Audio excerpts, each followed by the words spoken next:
All right, it's party time. Wow. How's it going, everybody? Welcome, welcome, welcome. I forgot when I made myself big, I'm like running into the ceiling.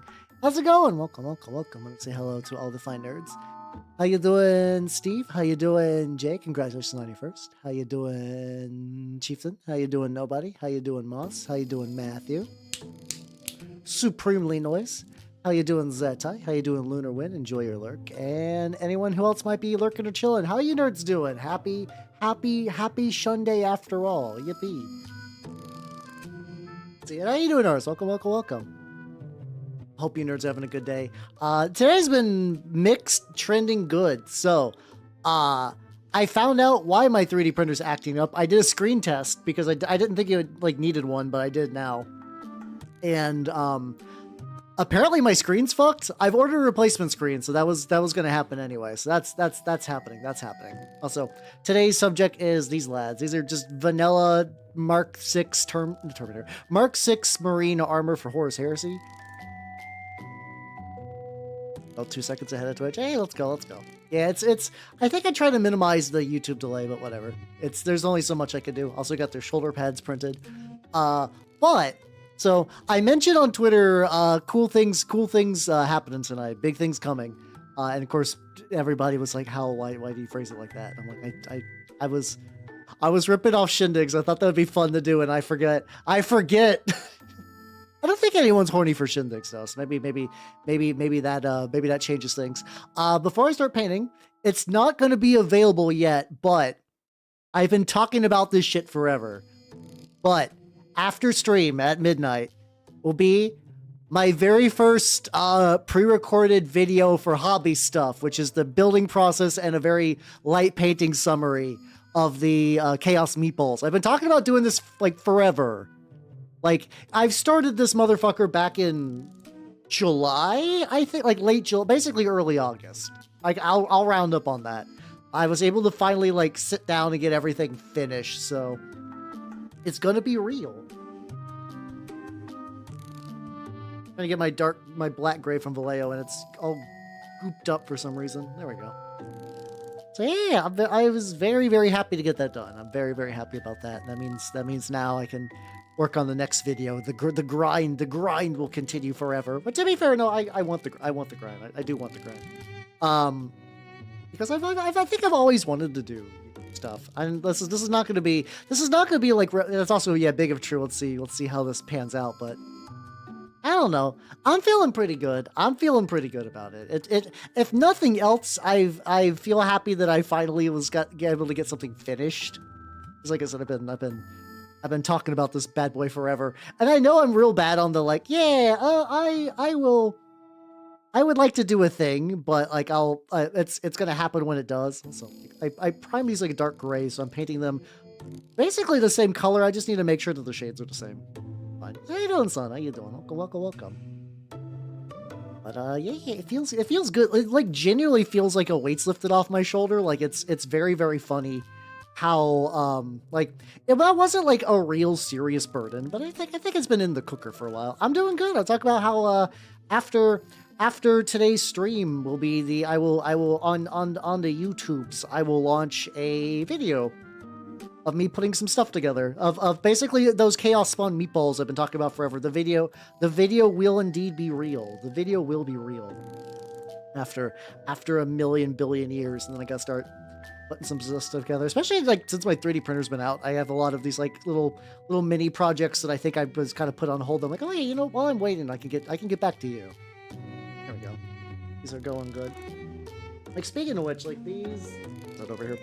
These are Mark 6 Marines, and I've had them for... Basically, these are the original Age of Darkness bodies, but I pretty extensively 3D print over them.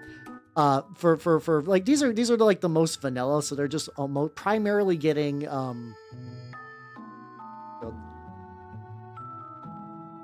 That's a little trickier. Basically, they're just getting, like, new arms. This is like... I understand that, like, Horus Heresy, like, it's a system where people don't give as much of a shit. So I think 3D printing is thriving there, but, like, man, for so long it was like, oh yeah, we should probably release a melee kit for Horus Heresy. And they finally did, and it's like, you know, ungodly expensive for a bunch of arms. Which is funny because from what I understand, like Horus Heresy is always this really interesting beast where people are like, hey, I'm new to Horus Heresy. What do I do? There's a million billion models and they're all like, it's like $80 for a box of fresh tactical marines. And they're like a thing you're going to want a bunch of because more or less everybody's built off of those.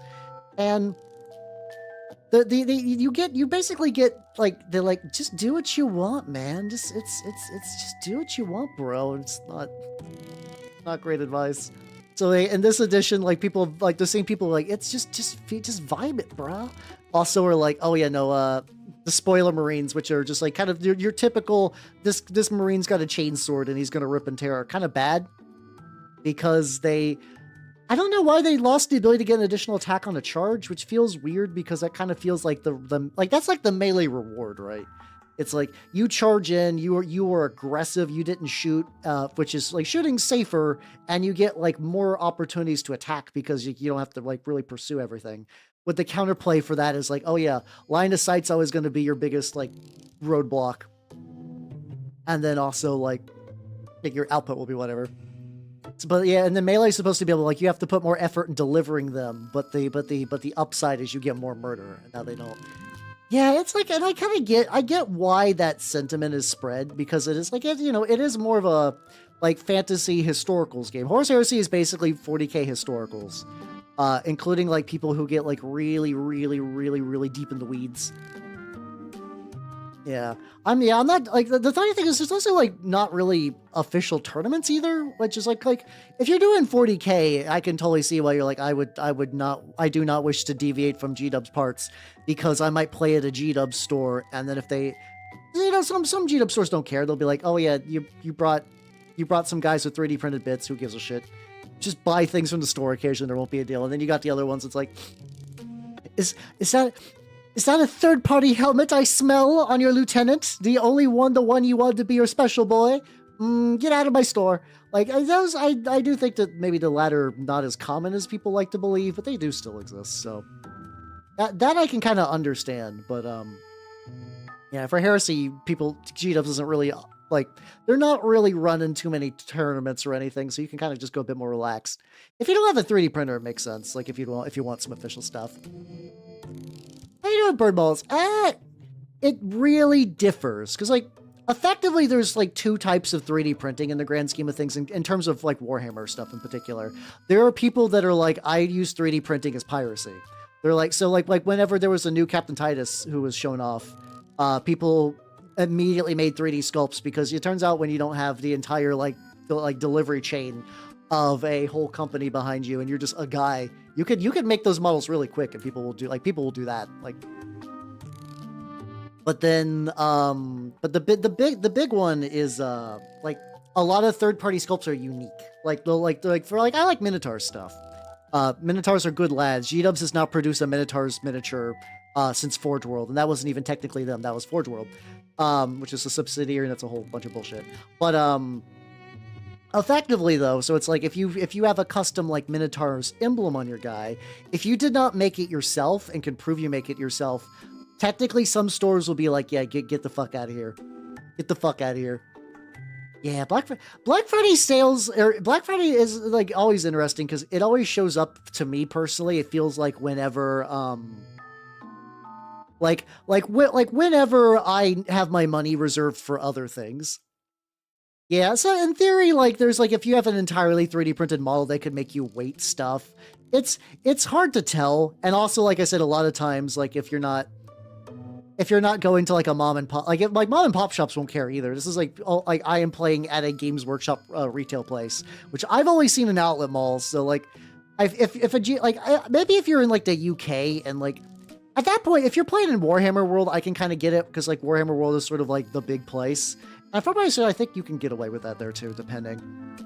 But like, I don't know. I painted your sword, not your gun. I can fix that.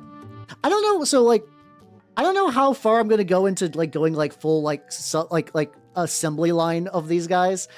My goal is to get 5 done because I primed the like shoulder pads and stuff like that. Responsible sales dipping. Yes, it is me. I hate sales. But like effectively, like it's like I got my new outfit in the works. So, and then also like Magfest. So like my money's basically spoken for, outside of like the occasional little small purchase. Like I do need to get me some like new shoes and stuff for that, because I'm gonna be doing a lot of walking. But like other than that, no, it's like I don't want to go too deep on sales. My mini factory has some like pretty decent like STL sales. They're like 50% off things that are normally pretty cheap, so those are kind of nice. Yeah, oh, is it really? Okay, that's interesting to hear. Yeah, because like in the States, I've legitimately only seen one Warhammer store, and it was like pretty much one room in an outlet mall. And prior to COVID, people would play in there. Like I've been to a Warcry tournament in one of those places, and it like wasn't the worst. Yeah, fuck, I'm just gonna keep pushing. Assembly line painting. Like you could do worse, but you could definitely do better. I think people could definitely do better, if you have options. But yeah, those stores are pretty much made to be like you pop in, somebody who's being paid like at best minimum wage, and who only knows like what's a space marine. They're supposed to guide you through their store with the main goal of like they want you to walk out with like maybe a starter box and some paints. So yeah, supposed to just get you on board and fuck you off now. Yeah, that sounds about right. It's like it's.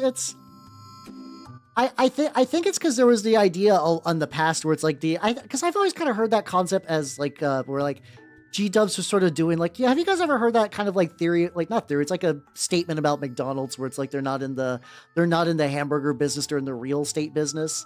I think that was kind of true for a while where like G-dubs was kind of fronted a lot of game stores, but I don't think that's really as true anymore. They probably also realize that that's kind of like companies don't like loss leaders, I don't think anymore. They don't like the idea that they might lose money at one thing to get money down the road. So I think in order to run like the tightest ship possible, you really don't want those like little pop-up stores to be anything but like you run in, you get paid, you get the fuck out. Because tournaments and like little events would bring in people, but also like they take effort and training to know how to even run those. And I think John, summer job teenager man doesn't understand how that works. At least in the U.S. anyway. At least in the U.S. Once again, things kind of go out the window in the UK and really anywhere in Europe. America's just like a very weird spot for TRPGs and stuff. Well, the American tabletop scene is really interesting because it is like it's very store based and not club based as well. Like a lot of places do. Also, you would just go to like a games club and you'd like maybe like pay some dues to rent out a spot, but that's not really a super common thing in the US. It's not impossible. That does exist in some places, but like where I'm at is pretty much entirely store based. Like you go to a store and like sometimes a club might spring out of a store, but yeah. Another short ferry hop away. Yeah, it's like if it's your only shop, it's not like I said, they're not the worst places. They're generally clean. I've not really ran into like BO issues or anything there.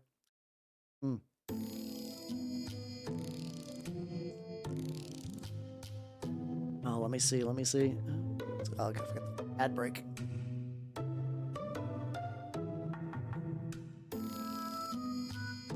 Let's see. Yeah, let me get a sip while that's going off.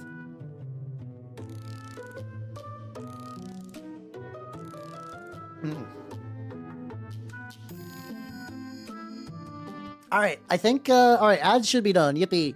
I don't know about TRPGs. If you want like technically a war game, which I think would probably be a better fit for that anyway, Gaslands. Gaslands is the game you're looking for if you want like Mad Max on a tabletop. I think Gaslands is definitely the way to go. It's a war. It's like I said, it's a war game. You could like roleplay and stuff. Yeah, exactly. That's what it is. Birdmalls. It's Gaslands. It's really fun because the barrier of entry is incredibly low. Like legitimately, I cannot stress that even with like inflation the way it is, you can go to like a Walmart or a Target and walk out with a Hot Wheel for like $2, and then all you have to do is like paint that over and put some like little spikes on it. You're basically good. How you doing? How you doing, peasants? How you doing? You were a nut, you'd be a pistachio. That might be true. I guess it's because it's a green nut. I don't know. I've never really got into pistachios. I've never like even for flavor stuff. which I always thought the whole like Dubai chocolate thing was kind of weird because I was like, I just, prior to that, I've never really seen a lot of pistachio flavors in the US. Oh. But yeah, oh god, that is unfortunate. Because like a lot of times I do go to stores just to buy 1 or 2 things of paint because like it's really convenient to do so because like shipping, like if you just want like 1 bottle of paint, shipping is kind of a bitch. But it's like, well, I could like run over there and grab like 3 or 4 paints and just get them today, especially like if you want them today. Stretch. Studying progeny. I purchased a human kneecap the other day to help with my garden. I'm studying botany. JY. Oh, that one needs so much more cooking. I don't even think it's like the ingredients are raw. I think it's like the ingredients have been removed from their packaging. But yeah, have a good night and take it easy, yo. Oh, Vampire's a very fun game. Vampire's very fun. I hope you get to play it again. It's a very neat TRPG. But yeah, back to kind of what you're saying. Also, Meteor Donna, thank you for the follow and welcome to the workshop. How you doing? It be real word bearers hours today. I think I'm only gonna do 10. I have 20 on the desk, or I actually don't even think I think I got like 15 because I set out some empty space for their sergeants and whatnot. But I'll get some paint on these guys and I'll move over to the other ones to try to get them wrapped up. Yeah, but effectively, what's it called? Yeah, that is pretty much the goal. Is like what they really want is like somebody's like parent to roll up to a G-dubs, and then they walk out with like they're like, oh. We got these new battle forces. Timmy would love this new Space Marines battle force. It's got 2 dreadnoughts in it, which is funny because apparently that one's actually like a pretty solid deal. That's kind of what happened to me. I remember I was like, well, I used to paint minis, but it's been a while, and I think Skaven are neat. And then I ended up walking out with a 2nd edition Skaven battle tome and a pack of Storm Vermin. No, Storm Fiends. Sorry, not Storm Vermin. Yeah.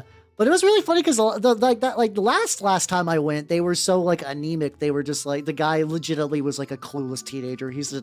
I mention this every now and then. We're like, if you work at Games Workshop and you don't know what like green stuff is, like what's happening here? Like what like I'm not even gonna blame the teenager. For me, that's more of like an onboarding failure. Like that'd be like if you showed up to one and they were like, I would like to buy some Tau, and they're like, what the fuck is a Tau? That's how you doing, Stones. I do be bearing my word live on twitch.tv. Do be that. Just going pretty nice. Doing those like really basic overlay stuff. Oh yeah, get that airbrush. I gotta do some more airbrushing. I'm debating if I want to take a shorter week next week because of Thanksgiving and also use that time to kind of like get some like project build up stuff done or not. But I also want to do a bunch of stream stuff, so I don't know. I'm torn. But yeah, they're very, very, very blood in the water is a good way to describe that. At the bottoms of the guns. I'll get that later. All right. Well, those guys are ready. Well, not ready. I'm going very much for the route of like, the more paint I can put on these lads, the better. They just need some paint. If nothing else, they need paint. All right. So what do I want to do now? So I got also luckily I got like. I kind of forget that Horus Heresy Legion is a thing. It's like one of those like shitty card games that no one gives a shit about. But like when you find like a mobile game that like you've never heard of, but also there's like 1 billion players. Like this one has like the perfect Mark 6 tactical for a word bearer. And I've been like looking for like a good representative image for that for a while for just like very basic shit Like, I could never get a good confirmation of that little strip in there. Oh, yeah, we were talking about the Tom and Jerry mobile. We were talking, like, the fact that, like, in Twisted Wonderland, they have, like, Fuck Boy Oogie Boogie is one thing. But the Tom and Jerry, like, mobile game is insane. Like, the best way to say this, let's see, Tom and Jerry. So, the best way to describe it is like if I say the idea of like League of Legends splash screen, you guys generally get what I mean by that, right? Like so you kind of have like a certain idea of like what the art style is going to be like, and like the way that the rendering is done. You're like, yeah, that makes sense. That makes sense to me. So like here's like, I don't even know if this is like the best representative photo of this.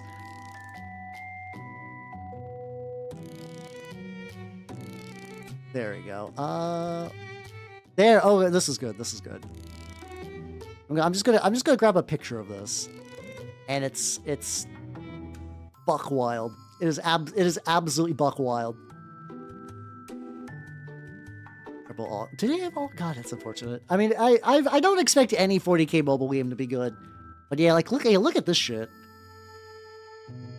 And I say shit like, it's not like the quality's bad. It's just like, but why? It's fascinating. Like I think that's one of those things where it's like Tom and Jerry continues to have a bigger international audience than like they like, you know, if you mention Tom and Jerry in the US, people are like, oh yeah, Tom and Jerry. Like I don't think anyone hates it. Like there's like no like positive or negative feelings. It's like, oh yes, a thing that exists. Then you get, but then you get that, and you're like, what the fuck is going on? Like, you've ever fought a turtle by biting a werewolf? I have not. Why Tom and Jerry? I don't know. Like I said, I think it's just more popular.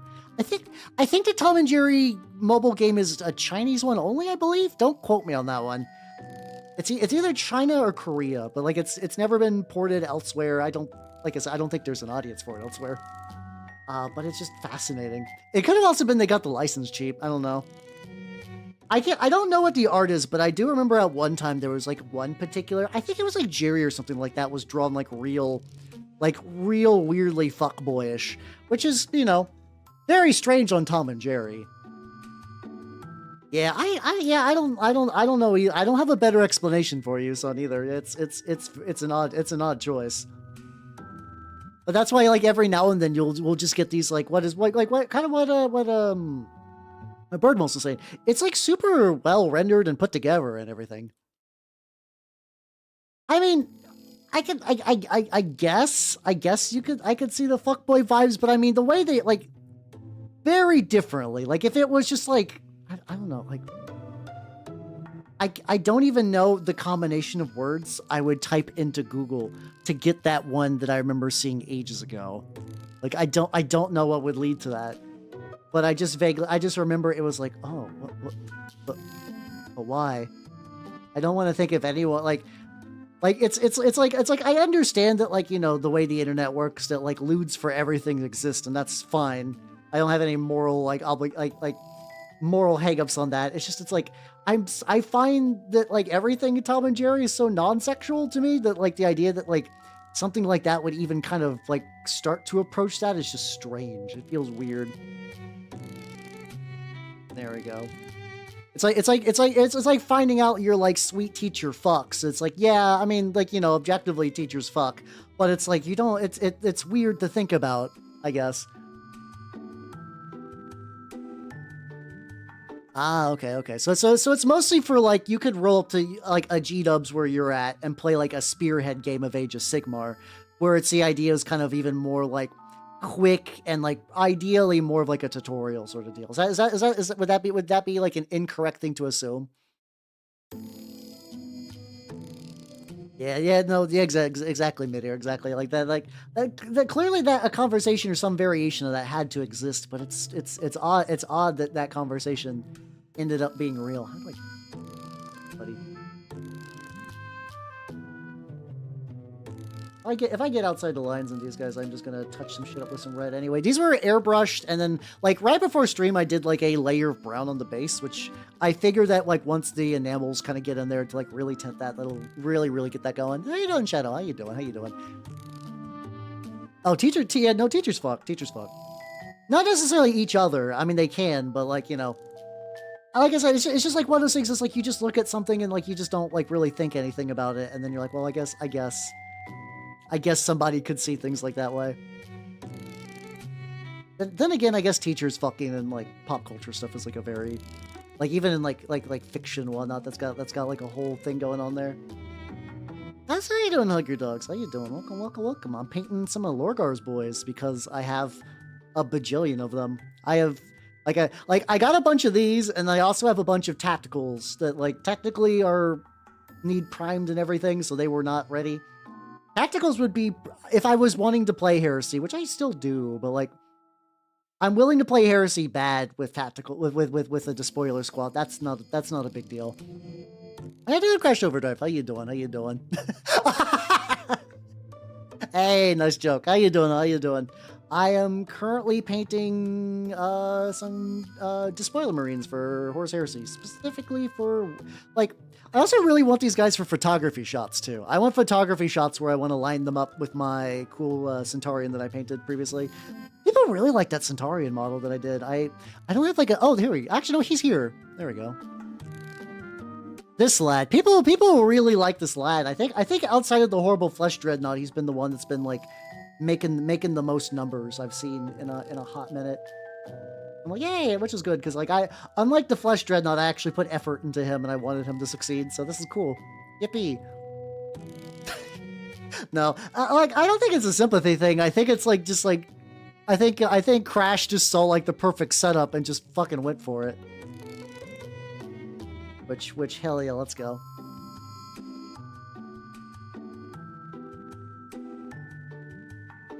Yeah, I can messy at these stages because I'm mostly getting the connective tissue.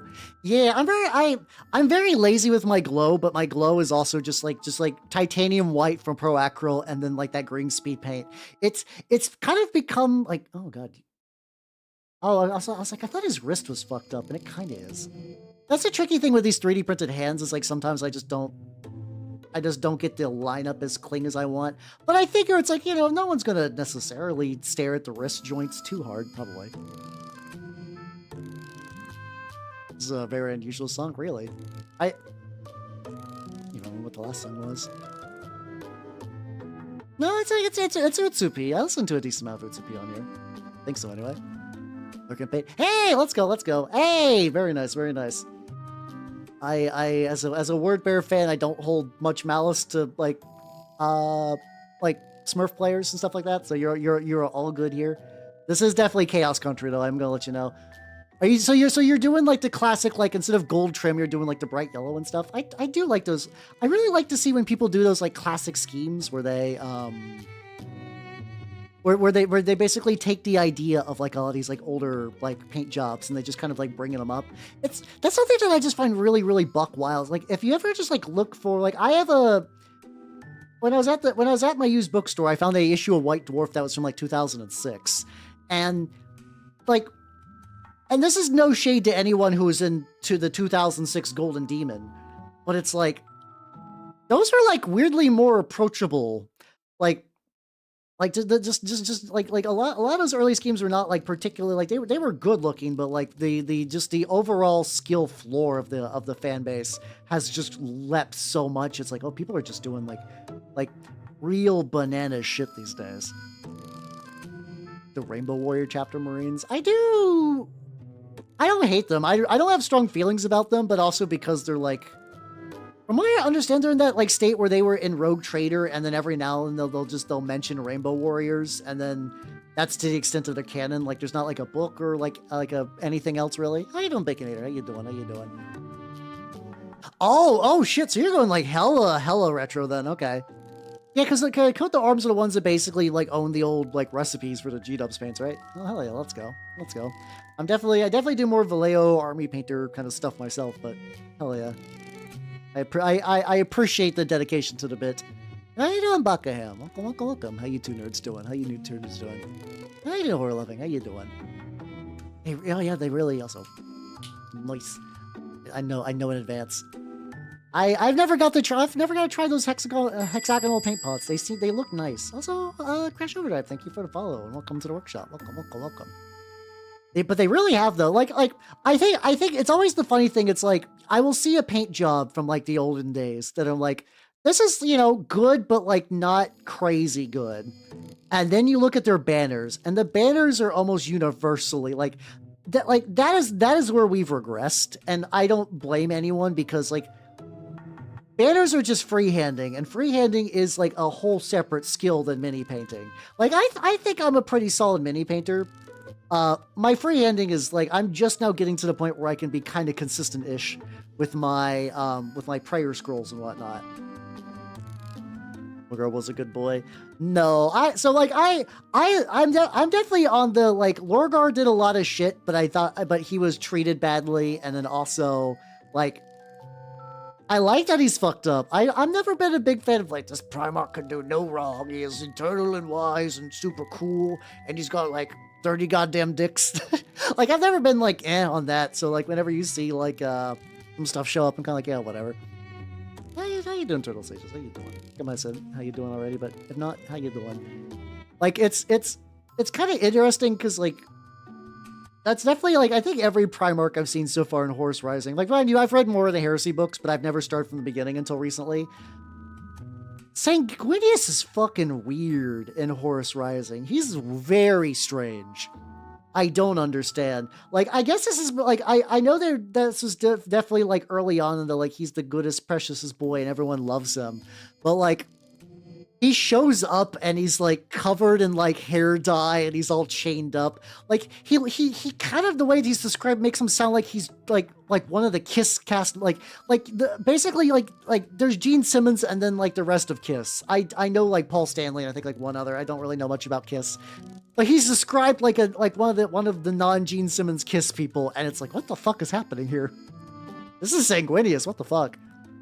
Yeah, oh yeah, no, he's very pathetic. He's like, I always really like it when he's like when he's in, like, preacher mode and he gets upset and he's like, I wouldn't piss on you if you were on fire, which I thought was cool until I realized that was just, like, a writing affectation and that gets used, like, 3 or 4 different times over various Heresy books by various characters. I kind of enjoyed it when I thought it was Lorgar's little snapping, but, like, no, that's, like, pretty regular. Also, like, some of the textures are going to be weird because these are used. Oh no, these are used bodies. I bought them at my shop. Somebody was like, they painted them, like, really, really jank and built them really, really jank. And I stripped the paint, and that's fine, but you'll get, like, if you see that, like, leg has a bit of, like, I had to do some, like, advanced level filing and whatnot, and it doesn't quite, it's like jank enough that it looks like battle damage. So it's not, like, totally bad, but it is very odd. It's never going to look great. Yeah, First Heretic was the first 40k book that I properly read from start to finish. I tried to do the thing ages ago with Horus Rising, and I decided to go back and, like, actually finish it, and the beginning of Horus Rising is really dry. It's really dry, and it's, like, very, like, military doctrine with nothing special going on for a while. I definitely think it picks up. I think it picks up once Loken becomes a character. Like, early on, Loken is just, like, kind of, like, interchangeable Marine, but I feel like the longer the book goes on, the more he gets established. He's like, oh yeah, no, he's got, like, thoughts and feelings, and, like, he can be funny in the way that Torgaradon isn't, aka he's actually funny and not fucking obnoxious.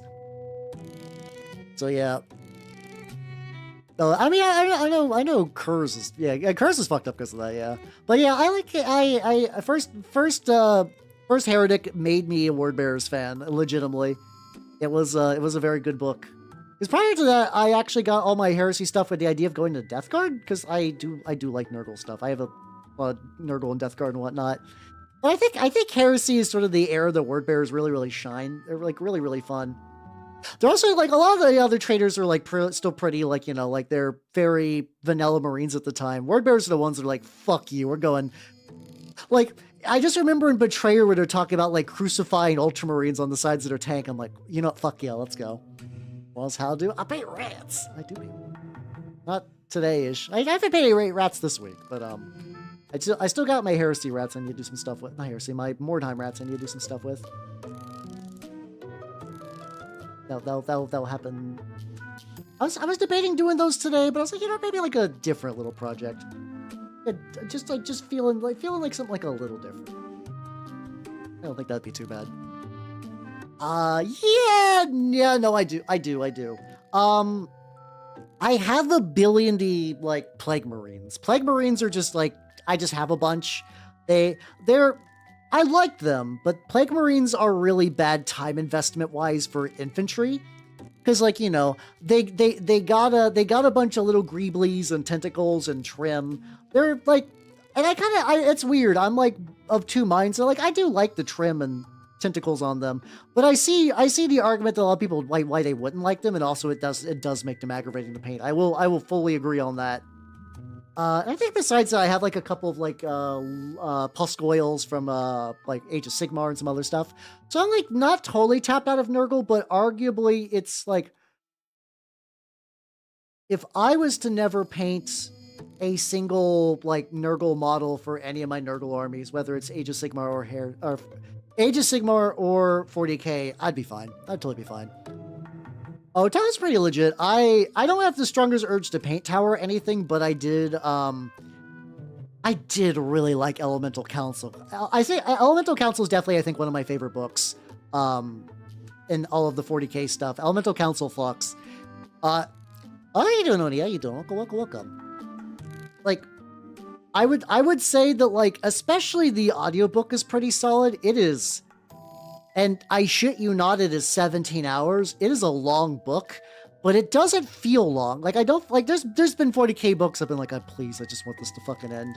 I just want this to fucking end. I'm tired. Nah, I was in the shit the entire time. So how you doing, Even? How you doing? No, sorry, I'm doing word bearers. Understandable though, because like the darkness of the red is not going to be super apparent until I start doing enamel washes. And prior to that, if they don't have their shoulder pads, like the spectrum of Blood Angel to Word Bear is very, very close. Yeah, I assume, I don't know either necessarily. I'm glad they did, because it does still mean that a lot of models have, like, I think that the starter box discount from 8th edition has kind of gone away. Well, it's still really nice when it lasted, though. I do appreciate that.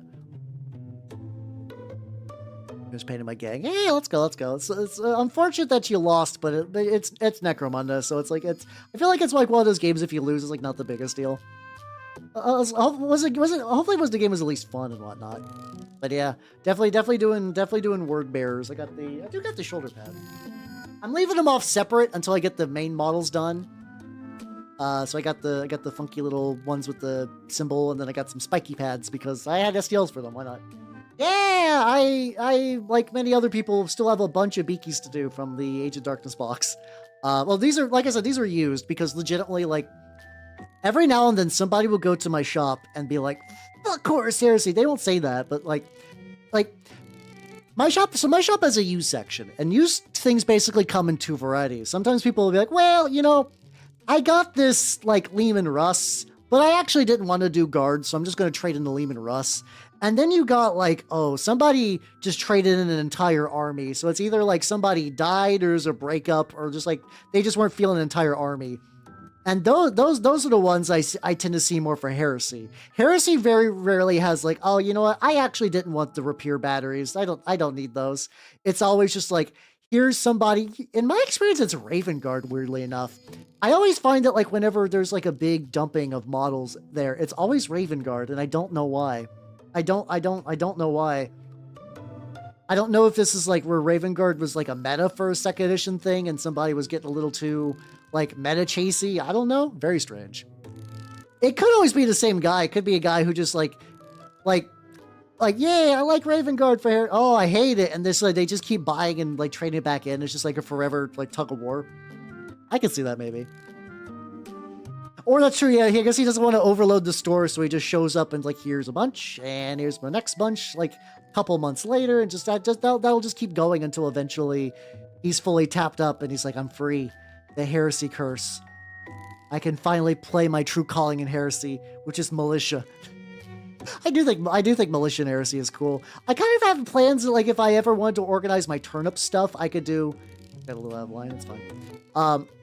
Basically, I'm just doing all these little gribbly bits, and then I'm going to go back with, like, I airbrushed this red to be a darker red, and I don't know if, like, whenever I touch this up, if the red is going to be even close to being the same shade, but, it's fine.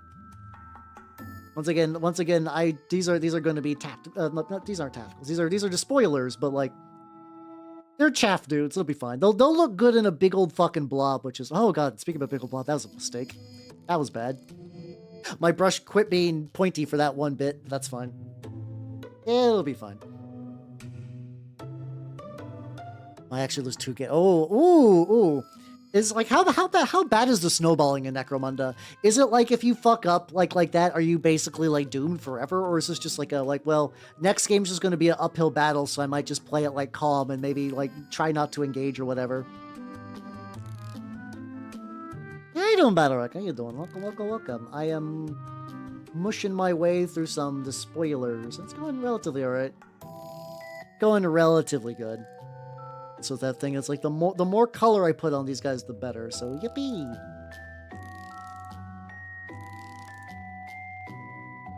There. I could technically get in the. How's your arm interior? Let me. Oh yeah, I can do a test. Let me grab this. All right. So if I take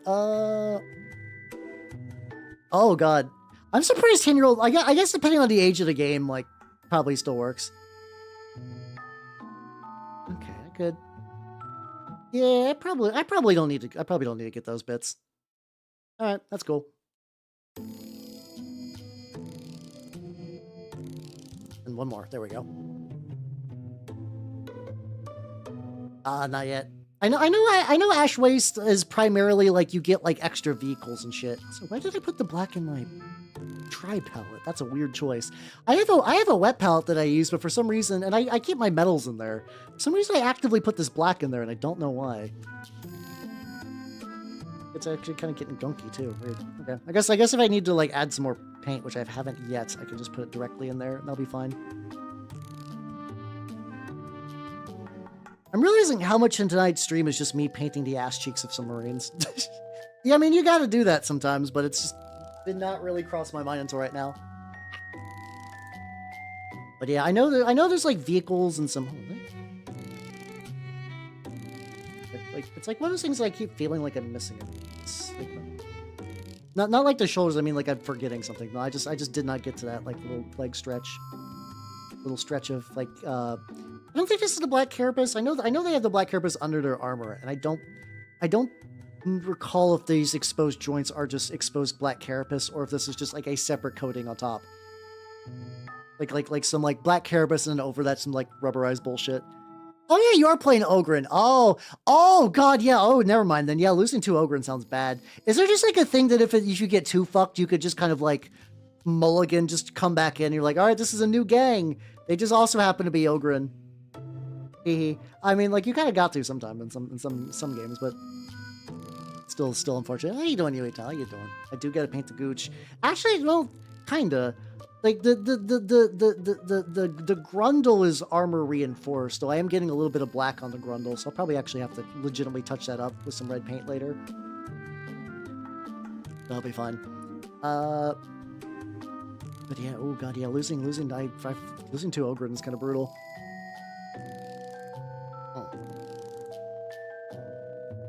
Yeah, how you doing? How you doing, Yuita? How you doing? I'm painting the lads. I said today was very much like I felt like painting some lads, and because like I have a couple of shelves that just have like miscellaneous work in progress projects. That is just the nature of the beast, where it's like I have like speaking about like the Plague Marines, I basically have like one of those like metal graded shelves where it's like I have a bunch of little like acrylic trays on there that I can like move around and swap out and stuff. I have like one with Plague Marines, one with Heresy stuff, one with Tyranid stuff, and then one that's like a mixture that has like Leviathan, it has like Leviathan era Infernus Marines, some Obliterators, and some other junk. And yeah, the Plague Marine box has had Plague Marines on it for a fucking long time.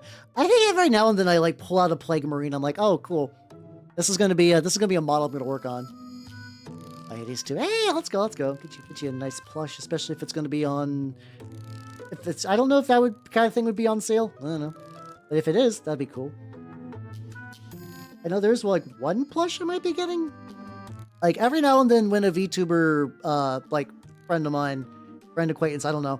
But like whenever somebody I think is cool that I know, gets a plush made, I do typically pick them up. Like I got Grimmies, I got Hioris, I got the Jetpack, which has fat of ass. I got Ectos, and I saw a good old Mint Casteller got a plushie. So I do want to pick that up. I don't have a Randon orb. No, I don't know if I think I might have missed when those were going up. I would enjoy an orb. How plushie win? I need significantly more clout before a plushie is flyable. I'm gonna be honest.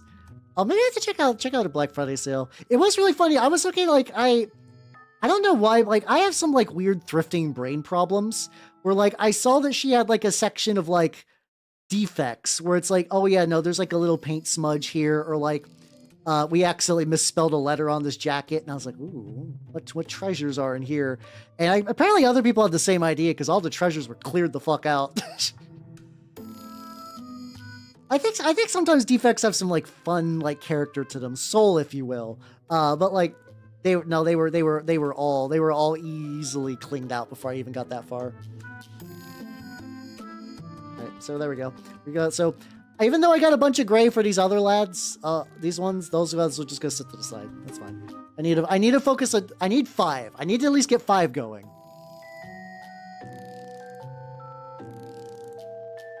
Yeah, but like, I think all the good misprints basically got cleared out, and that's fine. You know, it do be like that.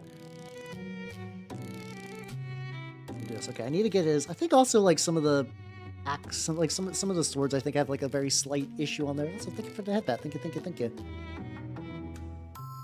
Let's see. Really quickly, just kind of go back and just get like a little bit more on there. Because I was using a bigger brush, so I didn't want to get like there, and then also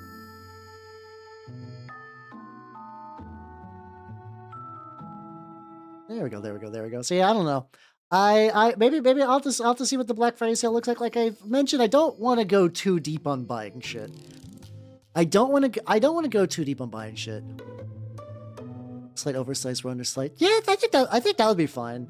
I think the only thing that like I would not want to do for misprints would be like, it's so like there's I don't want a misprint that looks dirty, if that makes any sense. Like if something is like heavily stained by like some like, if it's like a fun splotchy stain, but if it looks like actually dirty stain, that's where I'll cut the line. But that's the cutoff line for like what I would do. And I don't think they would sell things that are even like that.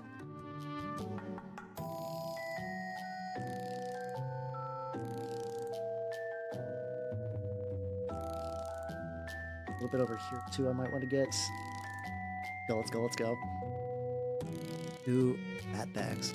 Oh, okay. Oh, that's not so bad then. And pets for cuteness aggression. You're saying you want to throw down? Huh? Oi, punk! There we go. How you doing, Mantis? How you doing? I'm working on some good bread and butter despoilers because I want to. I was feeling like it. Oh, thank you for that, Hydrate. Welcome back, artist formerly known as 14. Big stretchy. But yeah, I don't know. I'll have to check. Like I said, I don't want to spend too much, because of new model stuff. I'm hoping I should be getting, in theory, sketches from Nazunamama soon-ish. Like she didn't set a deadline yet, so like I this never like it's like, oh, she's late or anything. It's just more like I refresh my DMs with her daily, especially because like Twitter did that like weird DM update, and I still don't know exactly if that might have borked anything or not. I don't exactly know how that update. It was like add a password to your things, and I was like, okay, I guess. I need this to communicate, so sure, but like I don't understand the point. Well, whatever. Yeah, you need a code apparently. I guess it has cut back on the. I would get like a lot of like. I still find it funny. So it's like so you would get a lot of like crypto and whatnot on there.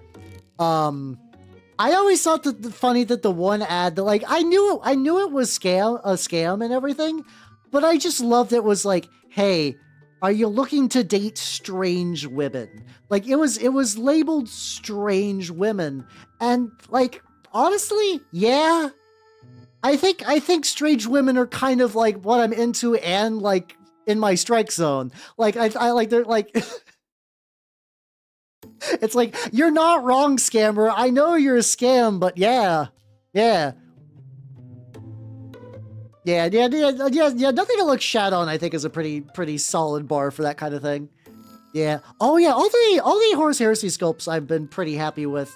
I don't like how the newer ones are a million billion pieces, but that's not even like the Marines' fault. It's usually more like the Dreads and bigger models. The classic Mark 6 looks pretty legit though. Yeah, target advertising was real, even if it's for scam reasons. I need to touch that up a bit later. I was trying to explain IRL today. Oh yeah. Cuteness aggression is one of those things that is kind of hard to explain because a lot of people don't experience it. So you're like, oh, that's adorable. I want to squish it. And they're like, what the fuck are you talking about? Because it does make you sound like a psychopath. And it's not even like I don't really want to squish it. It's more like I want to like mush its face. Like if you see something really adorable, you just want to like smoosh it. It's not like a violence thing. You just want to just go like, just want to smoosh it. But people do not understand. Yeah, just like grab a dog and just go like, Meh. just grab its entire face. Like that's fun. That's fun to do. That's a fun thing to do. Well, dogs are great. Yeah, dogs are great. Cats are great. I'm pro basically every animal. We know each other from someplace kind of messages. Yeah. Exactly. I also just realized that Twitter's basically just basically reinventing Nintendo friend codes, which is was never good technology to begin with. So I don't like that we've regressed back to that. Not great. It's like, oh, have you ever seen something that's like adorable and you just want to like, meh? Okay. I got an example. I got an example of how I think cuteness aggression can work. Okay, I got these stuffed fucks on my. I just have like these under my monitor for reasons. They just mostly collecting dust. All right, let me zoom out. Oh, I need bigger. I don't know why. Oh, wrong way. There we go. Like I just picked these up. I just found them. I just found them at a shop, and I was like, "Fuck yeah, let's go, lad." So you see, lad. He's a little dusty because he's been under a monitor for a while. So you see the lad, right? Adorable lad. So like the cuteness aggression thing, I don't want to hurt him, but I do want to go like, Merp. I'm going like, Merp. So just clench, just firmly grasp it. It's like that. There we go. I assume you fully understand now that you've been enlightened. you have now received the primordial truth of Lorgar. How you doing, Casual Maker? How you doing? I'm primarily working on some Mark 6s. Been working on some Mark 6s, which is going pretty good. Very much just like trying to get them done relatively quick. So the things have been a little. Oh, I forgot an arm. Okay, there we go. I knew I would eventually miss like a little bit on one of their arms. See, I like teasing. I find like good nature teasing to be very, very fun. I do enjoy that. I know it's like a person preference thing. This is not like anything's wrong or right, but I do enjoy it. But yeah, I want my Heresy guys to have a couple of extra like. These guys need. Also, this is like, once again, you're gonna see some like weird like issues on there. Like this is weirdly flat. That's just because these were poorly put together by the original owners. For context, the bodies and the heads and the power packs were used. They were purposely built wrong as a joke. And then like I rescued them from my shop, and I'm currently in the process of painting them. I also 3D printed some arms. Vessels. Oh, okay. Oh no, I got bamboozled. I've been hoodwinked even.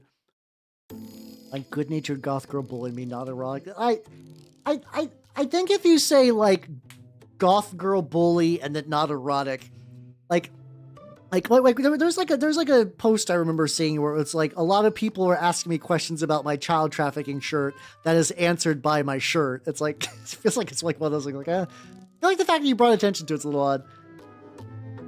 There we go. All right, so now it is metal time. Nothing super crazy. I think especially like I find that the mini painting stuff too, because it's like I'm also working on a thing while I'm doing stuff. There's just like a lot going on. Let's begin getting. I also never really realized. I kind of just totally like looked over that this little bit exists. It's like right there. I don't know why. It just never really came up. Inari's a person that exists. I actually don't know if I know Inari. There's a million billion VTubers out there, and I feel like I got a good grasp on a lot of them, but there's always more. When I played was part of that like Magic collab, I was like, oh, there's like a lot of VTubers I don't know. I've actually been like recently finding VTubers that are into like Warhammer stuff and actually started to like paint some minis, which is kind of neat. I think I love what was it called? It's like Glitch Stars is like a group that I was kind of aware exists. So like I saw that like Lore Master retweeted an art from one of them. I was like, oh cool, so it does Warhammer stuff, and it was her being like princess carried by a Tarhux, and I was like, oh, well okay, you know, it'd be like that sometimes, I guess. The other Warhams people in the wild are very different animals than I am. And sometimes in a literal VTuber sense, and sometimes in a just an interest sense. There kind of is, yeah. Which I feel makes me really weird because my pipeline was getting into War Machine in 2011. But I do wonder how many people think that I am one of those like accidental like Bricky offspring. Like I do listen to Adric and I do like I think Bricky's a neat guy and everything. But like no, I've been deep in the fucking weeds on this shit for a long time. I did not need funny forehead man to get me in the minis. I was there. There we go. A box spotted prep. Ooh, hey, let's go. Yeah, exactly. That kind of it's fun to do that. It's fun to do that.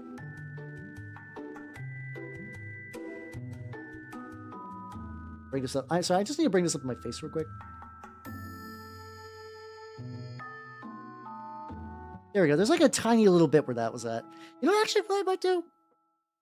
Because I'm going to need to get like a decent amount of coverage. I'm going to get a slightly thicker brush and just do all the backpacks. Because I need to get that strip. I need to get those, and I need to get the vents. So this would be better served with a slightly thicker brush. Yeah. Oh, Bodega's also Bodega's fantastic. Bodega's a really cool lady. Let's see, what am I looking for? I'm looking for a brush that I know is like one of the ones I've dedicated to this is safe for metal. There we go. I guess I can also use that to also get the blades as well. Curious if I use this, how much blade coverage do I get without like accidentally fucking shit up? Ooh, I love how smooth that's okay. Yeah, I think I'll maybe go back and get like the metal in the middles and stuff like that. Best idea, and then meet a thought with some of the dumbest shit. Oh yeah, one of those like the like very whiplash people. Yeah, I find that as a person archetype. Like it's weird saying like you don't like they're real people, but that is just kind of like an archetype of person you do see where it's like this is an amazing idea, and then you're like, oh, what's this other idea you had is terrible. What's happening here? These are from the same person? Hell yeah.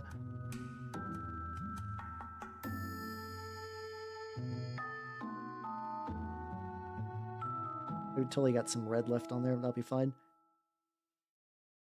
Because I think my goal for these guys is just primarily the more I get them painted at all, the more it would be likely that I might actually end up playing Horus Heresy, which sounds like a curse, like I'm like cursing myself, but like yes, every Marine will get you closer to playing a game where you're like I do like that my local area plays with like smaller points totals because like 3,000 points for the base game is fucking ludicrous. I don't understand. I conceptually understand because the Heresy is like big battles and stuff like this. And former not so much. Well, that means you can do the reverse switch up then, where you just like be totally innocuous and then you're like bam, deep insight. You just hit him with that. Yeah, well, funnily enough, my local scene is doing that actually. I've been hearing from a friend of mine who's like, yeah, we're planning on getting together and we're going to use Horus Heresy 2nd edition, but we're going to do like a Bad Ab War thing, and we're using some modified rules, and we're going to do it like at like 10 millimeter. So not epic scale, but definitely shrunken. And on one hand, I'm like, ooh, I could play my Minotaur boys, but it's also like, I have so many other fucking projects. I got so many other fucking projects. I kind of forget that your average mini painter, like somebody who just plays at a shop is like, well, I painted, you know, I got all my guys painted, so I just don't have to paint for like 6 months now. How you doing, Una and Lucky? Welcome. How you doing? How you doing? I'm Horusing my Heresy. It's going pretty good. Great streak I did. But yeah, for them, it's like, yeah, we're just doing this project, and they got all the time, and I'm like, oh god, I got so many other... I mean, it's also like, you know, one of those things too, it's like, what are my projects? They're entirely self-inflicted and just things that I wanted to do. Like, nobody forced me to paint this guy today. It would add to my backlog, yeah. Listen, hey, that's what I like to hear. I like people that are like, ooh, I heard you paint and I wanted to paint as well. Fuck yeah, let's go. Yeah, a lot of people do that, and meanwhile, my backlog is forever because I mean, a lot of people's backlogs is also forever. I'm not unique in having a big backlog, but I'm also unique in like getting through it at a pretty like the backlog churn is pretty solid for me anyway. Like minis are getting painted, minis are getting added. Like the net equilibrium is still very much like the backlog grows, but I still like walk out with like a decent amount of painted minis on the regs, which is pretty nice. Here, check this guy out. Oh, he's got like a... What do you got, buddy? He's got like something on his waist that I'm not gonna hit that up for right now. I'm gonna ignore that. Sometimes you gotta chorf. Conveyor lifting Lions team. Yeah, exactly. Yeah, that will be the cool thing that when these guys are done, I'm gonna be able to put them in like a big something I want to do this so the guild's given me like in addition to Thursday and Friday for Thanksgiving. They do let me indulge in human holidays, which is nice. I'm actually getting Wednesday off, so I'm hoping to use that to like redo like my photography setup and maybe get some things I could do like proper army shots and whatnot, which would be nice. I got a bunch of like black foam and some like risers and stuff. I basically, when I was talking about like using those like Goonhammer setups, I got stuff for it. I just have not had the time to like truly set that up. There we go. So I'm probably gonna touch this guy up later, but like check this. All right, so far so good.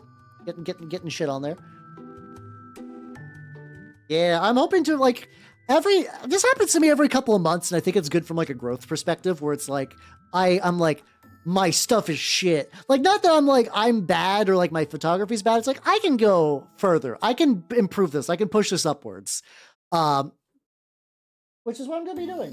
So check this guy out too. This is I figured out what I'm gonna be painting for Tuesday. This is from Bite the Bullet. It is a sniper priest with the 2-pistol layout, kind of done in like a Japanese style. They have like a whole Japanese New Antioch. And because I'm doing my Papal States as sort of like an international task force. So at my shop, a lot of people run vanilla, like, you know, what does the sniper priest have? A sniper rifle. It's actually really funny though. If you give it, so you can use pistols to attack in melee with sniper priests. And in addition to that, what you can do, sniper priests have like, whenever you crit with an incendiary grenade, you ignore armor. Sniper priests inherently have +2 to hit for ranged. Now, that's not going to go as like apeshit as a sniper rifle doing the same thing, but what you can do is throw the incendiary grenade and then charge in with 2 pistols.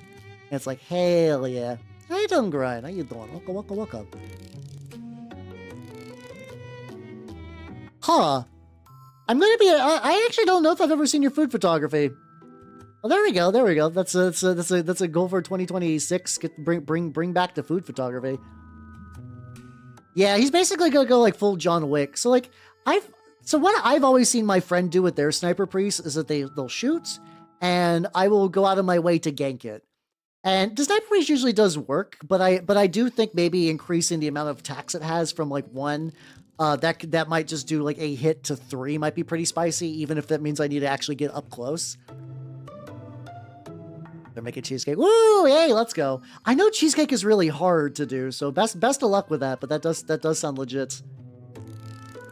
That does sound very, very legit. Yeah, we're gonna get everyone's going to get their photography setup stuff for 2026.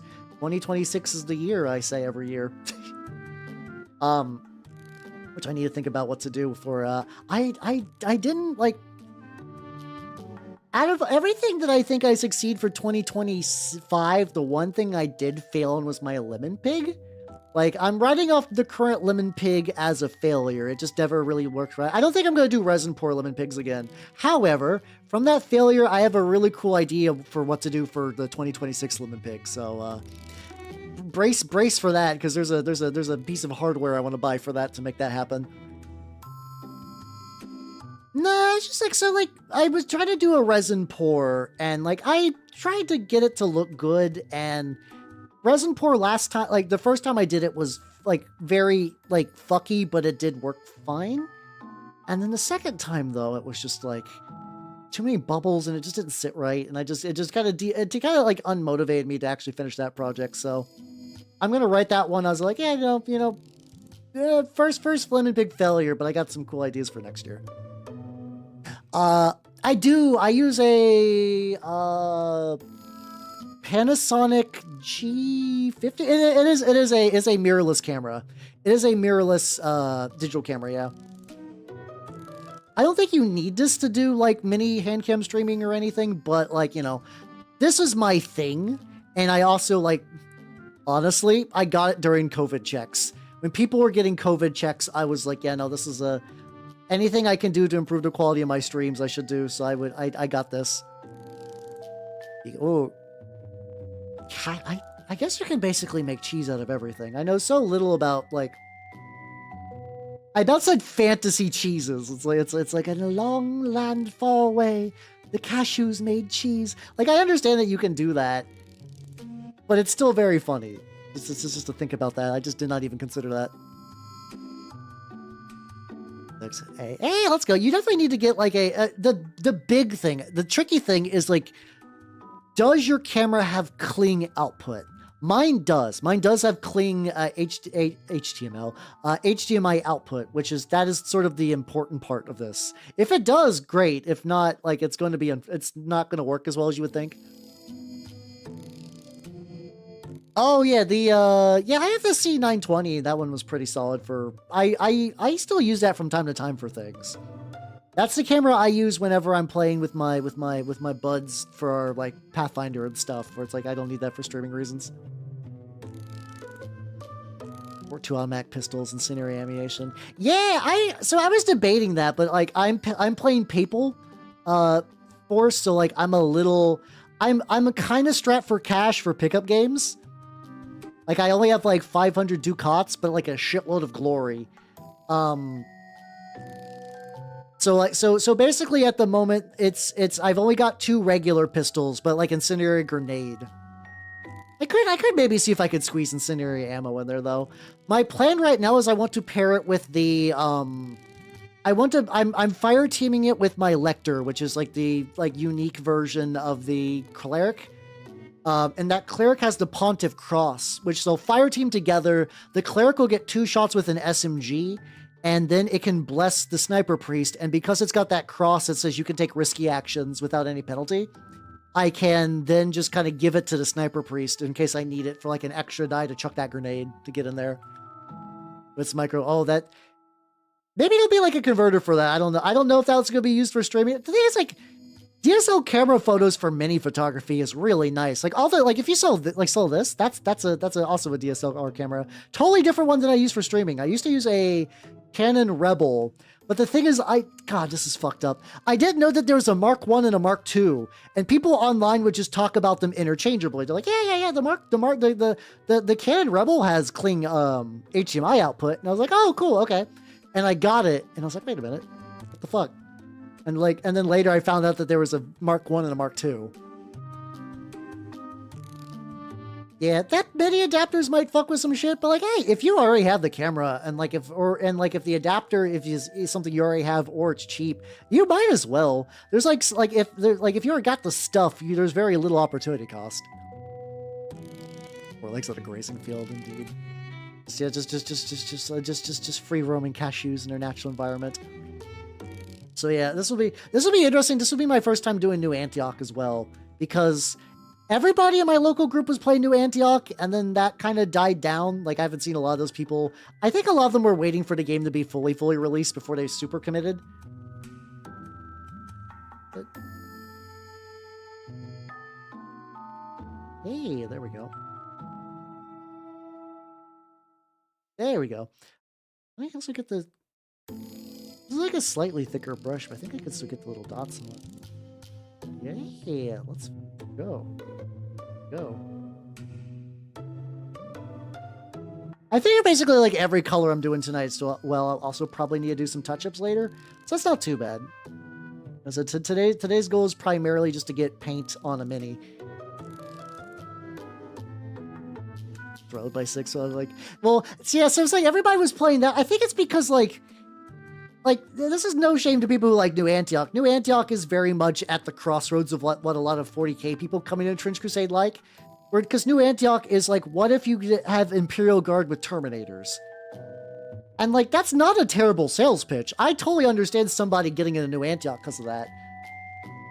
But you had a lot of New Antioch people for that reason. And then you had Prussia with like the cool tank splitter swords and stuff.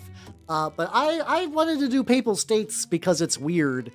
Papal States is one of the weirder New Antioch variants, which I thought would be fun.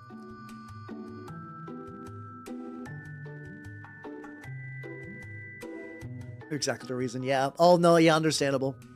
Understandable for that. Painting my models, I just hate it. Oh yeah, it's painting models, I just hate it with yeah, webcam stuff is tricky because the focus is always going to be the thing that's going to like really fuck your shit up. It's visually distinct. I kind of like them because they're gross and weird, which as like, I don't necessarily like, I'm not like, yeah, I play primarily bad guy factions, but it's also because I like gross and weird models to paint.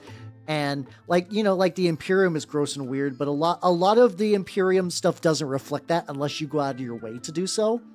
Like, yeah, the whole like, oh yeah, 40k is pretty like grim, dark, but like, if you're going, unless you're really going out of your way to make that real, a lot of times your guys are just going to be pretty like, yeah, these are like fine dudes. They're clearly like not particularly buck wild, but I do like my pilgrims as well. I think it's for a lot of factions too. Is just like what can you convert? Like weirdly enough, I think like machine armor and like typical historical minis are just pretty easy gets for a lot of people. Yeah, that's true. Yeah, some people like the clearly like the good guys look like good guys and the bad guys look like bad guys. I like my different flavors of fucked up, which is fair. Which is fair. Got their tastes and whatnot. Stretch. Everyday stricken needs. No, that's also fair. That's also fair. Yeah, it's like because like legitimately for what the YouTube people are saying. Yeah, a lot of people do like being like John Everyman fighting the forces of evil. I appreciate that. I also like painting a horrible demon monster with like a million spikes and tentacles and whatnot. Like that's what I enjoy personally, which is good because that means your John generic like fighter man gets something cool to fight. Now a lot of times John generic fireman is not prepared for a praetor to get up in his asshole, but like a flyer with 8-inch move comes for us all, really. I don't know why those are so flat. I really have no idea what led to those getting so flat.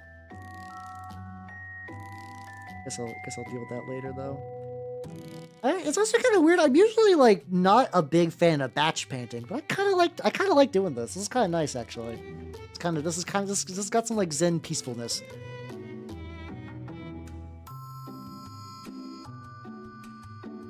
For Olive Drab Cyclops. See, I would do Olive Drab Cyclops every time.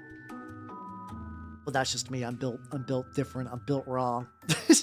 Oh yeah, fuck. I don't know what these little nubbins in the back, if they're supposed to be metal or not. I think, oh, they don't. Nubbins aren't consistent. Weird. Yeah, I got my palette. Also really cool because I also do now have like a solid enough like New Antioch force that mine I do think that the fucking like Swiss Guard colors do also like really pop. Because like when you see a guy with poofy pants with a lot of like blue and yellow and red, you're like, oh, that's like very different from what you would typically see. So that's always been pretty fun as well. Just did not get like this part of the grenade. I might give like the grenade like a different other little accessory. I think I'm gonna do like one more drop of this. Yeah, maybe. Yeah, those could be like molecular bonding studs, which are what, like, if you ever see those like big like metal lumps on a 40k thing, that's what they are. That could also be the same type of studding back there. It's just like a way to like battlefield weld that bit on. That could totally be it. I don't know why. For some reason, it's the most satisfying thing for me is like when I just run my paintbrush against the blades, and they're like, ooh, shiny. Yeah, the Prussians do seem neat. The Prussians do seem neat.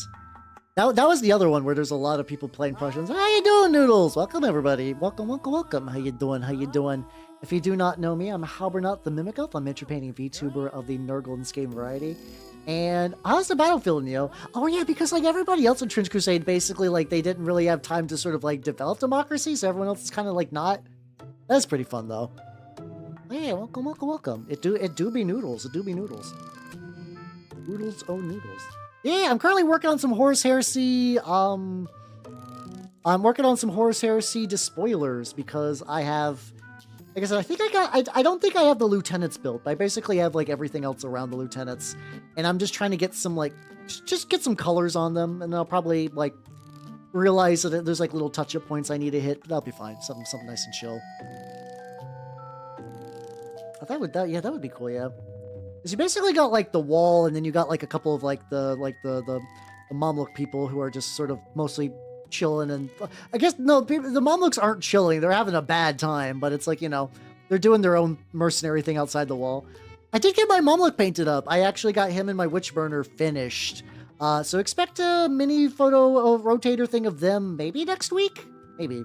I now have like 4 or 5 models I actually need to do a proper rotator of. I was like, I feel like I don't have any. It's like, no, I actually got a bunch. Oh yeah, get some food, yo.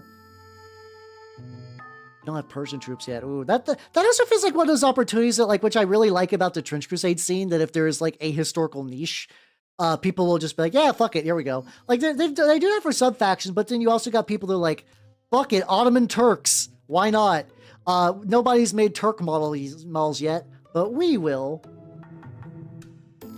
I like that. I think that's neat. That's one of my favorite parts where like I enjoy that part of the community where instead of just being like a lot of like, you know, like, well, oh, why don't the Trench Crusade people do that? I need something official. Where they pretty much do. They're like, yeah, we're gonna make our own. We're gonna make that real. And if you also want that, you can buy it. I was like, that's fun. That's a fun spirit to this.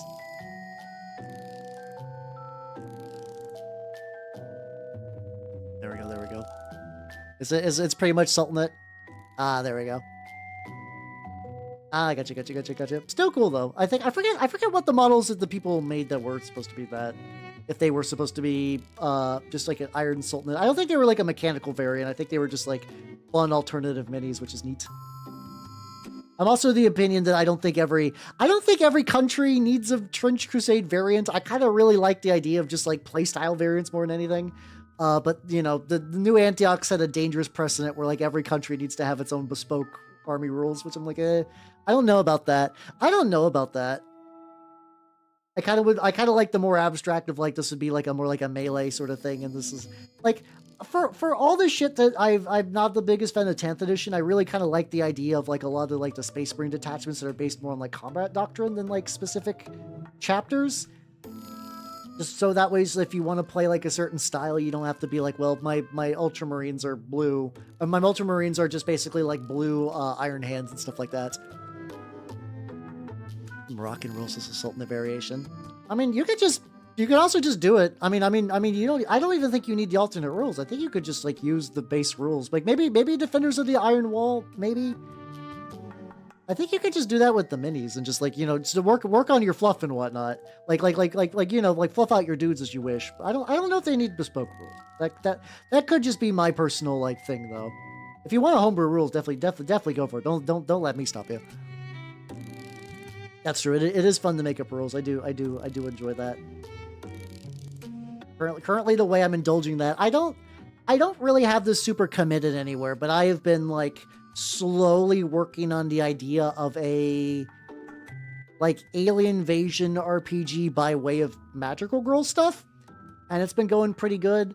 But like I don't have any of the rules like written down in a way that people could play it yet. I need to transfer those ideas from my head and like really get them like, because I would like to playtest that. Maybe that's something I'd like to get. Like I have not thought of like my resolution. I actually don't even recall what my resolutions for 2025 were. I think I got that in like a doc somewhere. If I wanted to look up what I was hoping I would do this year, I'm assuming I didn't succeed a lot. I don't know. I feel like a lot of this year was like very, like, I feel like it went by really fast and I didn't accomplish as much as I would have liked, but not in a way that I find to be demoralizing. I think it's more like, well, it didn't work out. Keep on going, you know, keep on trucking, partner. Keep on trucking. Oh yeah, let's go. That sounds like fun. I do like me a novelty scenario. I do like me a novelty scenario quite a bit. Yeah, it's because like something it's weirdly influenced by XCOM in a way, where like I really like the idea of like instead of individual characters leveling up, it's just like an extension of a base. Like I can explain generally the how you doing, Blanc? How you doing? I don't know. I think Half-Life 3 is gonna be cope. People assuming Half-Life 3 is gonna be real is absolutely cope until a concrete it is coming from fucking Gabe Newell's mouth. I think everything else is absolutely cope. I'm sorry. It's been like decades. There are people who were born and then grew up waiting for Half-Life 3 that are now like fully articulate adults that you could have a conversation with. Well, yeah. The base idea would be like you choose an alien species. That's what I'm saying. I'm saying though that means nothing. That means nothing. It could be Artifact 2 or Dota 3. Until they say Half-Life 3 is coming out, do not have hope. Do not have hope for Half-Life 3 until it comes out.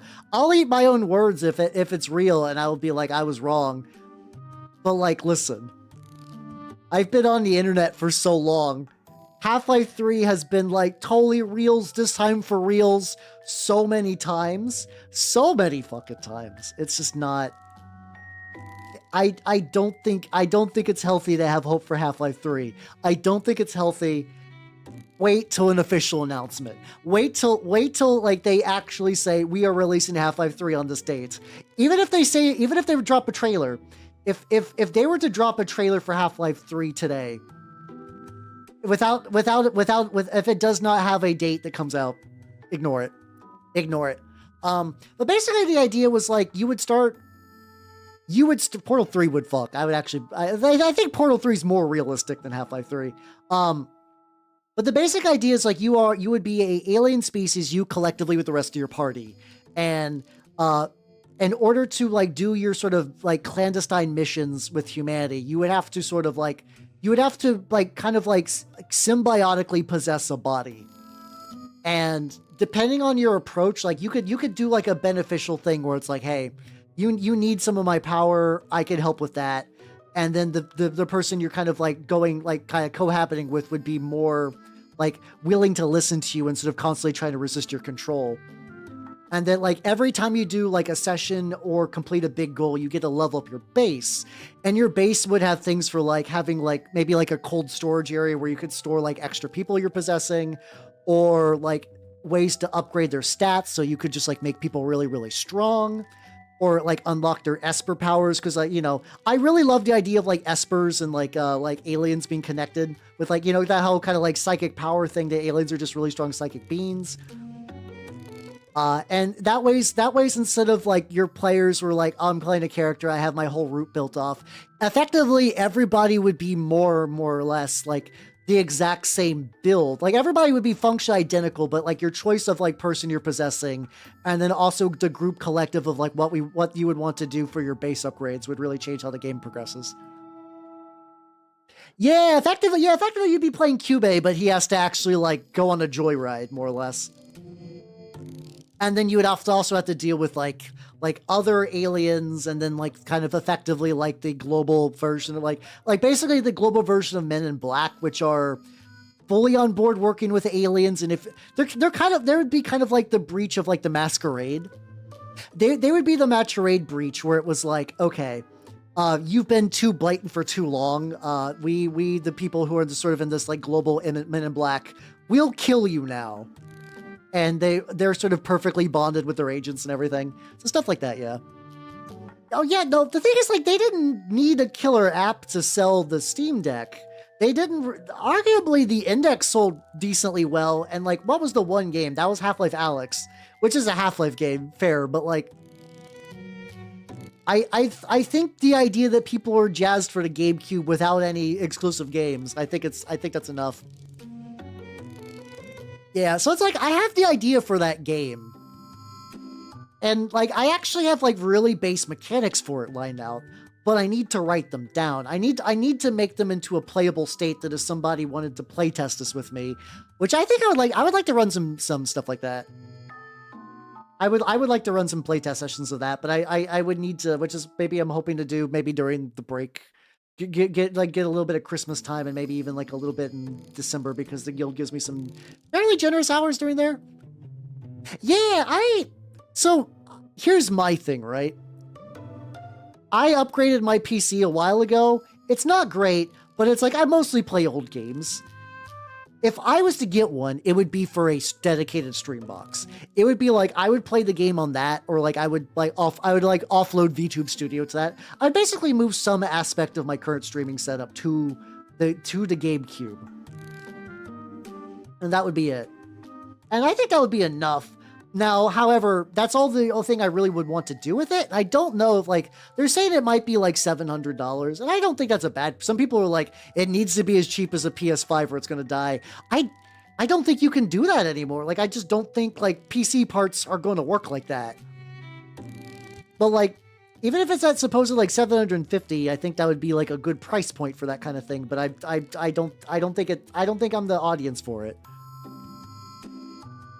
Yeah. Like, or even just like a little desktop computer that you could run at like let's put it in your living room and hook it up to your TV, so you could play, like, you know, there are some games that would be fun just to play on like a big TV instead of on a monitor. So like I think there's use cases for it, and I don't think any of them require. Here's the thing too. If Half-Life 3, like, definitely I think the GameCube is not going to be particularly powerful. It's not going to be particularly powerful. If it's competing with consoles, it will not be powerful. If they're releasing Half-Life 3, I feel like that would be something better suited for a dedicated, like an actual PC. Because I have to assume that if that game does not push the limit, people are going to fucking riot. Oh yeah. If the concept of Half-Life 3 you're saying is like game's phylactery, and if it becomes real, he actually, weirdly enough, he will ascend to the next level. How you doing, Barrett? How you doing? Welcome. You're full early. Oh shit! Fuck yeah! Let's go. Any immediate ones that you think are like cool? Like, did you get any, like, I guess a specific, like, did you get like a Mordheim copy? Did you get any like Inquisitor? The old crafting books? Really, any of those would be pretty legit. Streamframe is like the new headset, right? Maybe that'd be cool. I've toyed with the idea of doing like VR things off and on for years, and it just never really stuck, I guess, for me anyway. Like, I just never really found that, like, yes, no, this would significantly improve my streams, I should commit to it.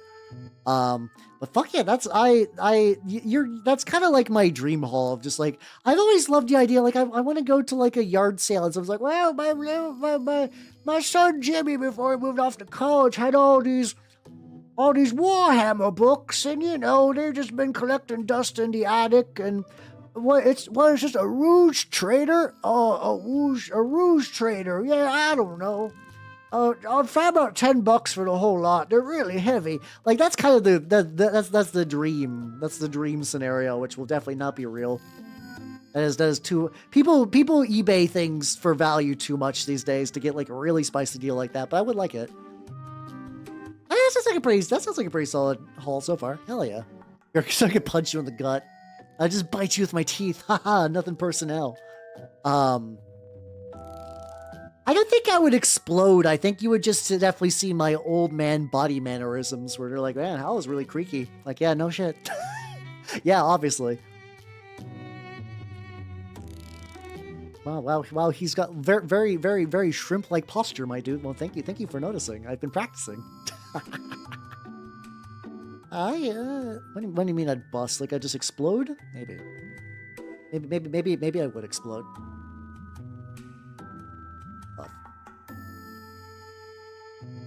Wait, so you got like repeat copies too. Or am I 32? Nah, I'm 35. I'm gonna be 36 next year. Yippee. I'm not super old. There's definitely older VTubers that I know, but I'm definitely in that like higher percentile. I am a relatively youthful guy for my age, mostly just because I drink a lot of water and I take okay care of myself. I'm not gonna say I'm like the best. I also do have a naturally higher voice as a dude, which does kind of make me sound younger. It's the one benefit to that, you know. I will never have that like grab like, hey, how's it going? Yeah, you're like that.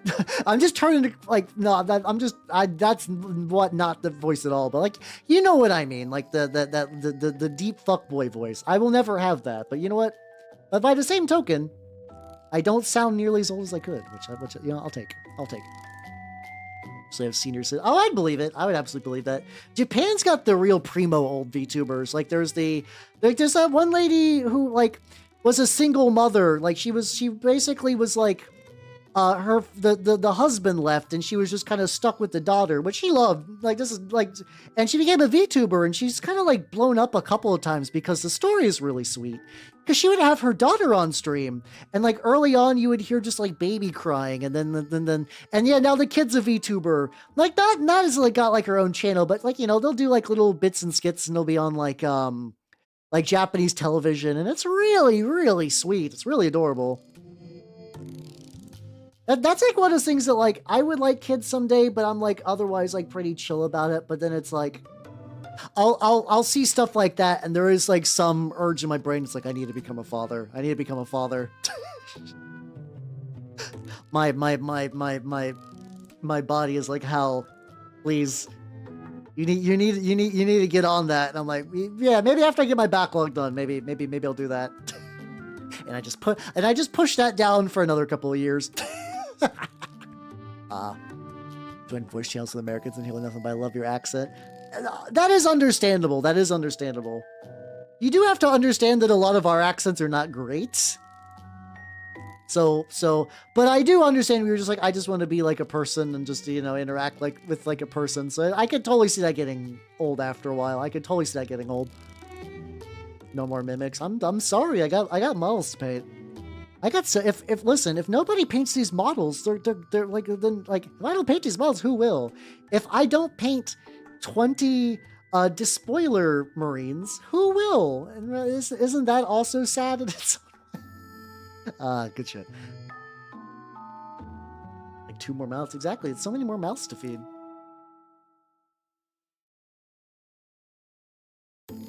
3 if you count the wife. All I have to do, I just have to eat more food, and I just have to go mama bird, and I think that will cut down grocery bills. What do I want to do? So all these lads got some, like, you know, we got some paint on them. Oh yeah, I know what you want. Do I want to start gluing on shoulder pads? That's sort of the real question. I enjoy being an uncle. I do enjoy being an uncle.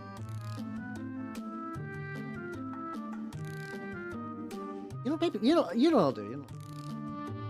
You know, these ones need metal. I'm gonna get some toothpicks.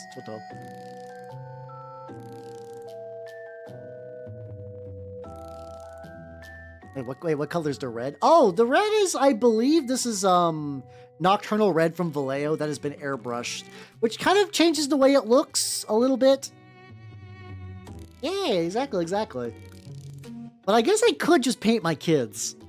Come here, little Jimmy. I'm about to apply some blood for the blood god. Hold still. Nah, that's not true. I wouldn't use blood for the blood god. I'd use the army painter blood effect because that's way better. Read my child. That does sound pretty legit though. I'm glad you got the haul. I'm glad you got like a really cool haul and stuff like that. I have to find a bug wife. A bug wife would be cool. Bug wife would be cool. I do like some chitinous women. I like that that's just like a thing I just kind of offhandedly said as a joke, and now people keep bringing it up. Like, oh no, they remember when I say stuff. Oh yeah, no, people have, just because I don't have long-term memory doesn't mean people don't.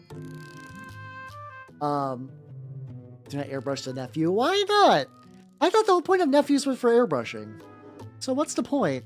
I know nephews aren't made by, other people make nephews, but still, you know. Yeah, just like one day. Soup.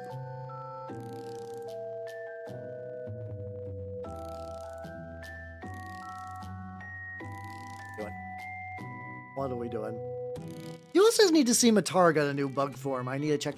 I've always seen bits and pieces. I know it's like, I don't think it's like explicitly Tyranid branded, but like the shape of the claws felt from the silhouette looked very Tyranidy, which I'm like, oh cool, neat.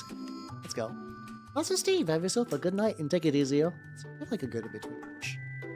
Just to say is 1, that's 0. I guess 1's still pretty good. Oh, you got, oh shit, you got a bunch. You basically got like a small, like, Warhammer bookstore just kicking around, which is pretty fun.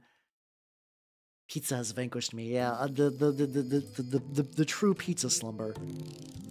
Yeah, is that gonna be her, like, new, is this like an alternate outfit, or is this like a new thing going forward? It did definitely seem like a very, very intense color change, which is kind of surprising. Let's see. These spikes are always going to be like a little tricky because I feel like there's like a bill. I didn't need to make them spikes. I could have just used the round boys, but you know, it's fine. I love taking minis that are like relatively not complex and making them harder, especially for ones that are going to get batch painted. I love doing that. I love how I do that. People do. Oh, that's a mood. That's a mood. Net me a couple hundred. Really? Oh god. Oh, okay. So okay. I know it's always really tricky for the 40K book aftermarket where it's like things can just get ludicrously expensive for no reason, but hot damn. I did not know it was that ludicrously expensive. Good shit, good shit. And that's cool because you're gonna keep a couple copies for yourself just to like, you know, like reminisce and chill, and I think that's fun. This is tricky because when I look at it like this, I genuinely can't tell. The lighting makes it look hard to tell if that's actually shiny or not. These might be ones if I like glue that on, and then that might actually let me kind of like check out some shit. Oh god, okay. That is expensive. Today, it's Garfield the sex app will never leave my thoughts. Good, you're welcome. I did that on purpose. What's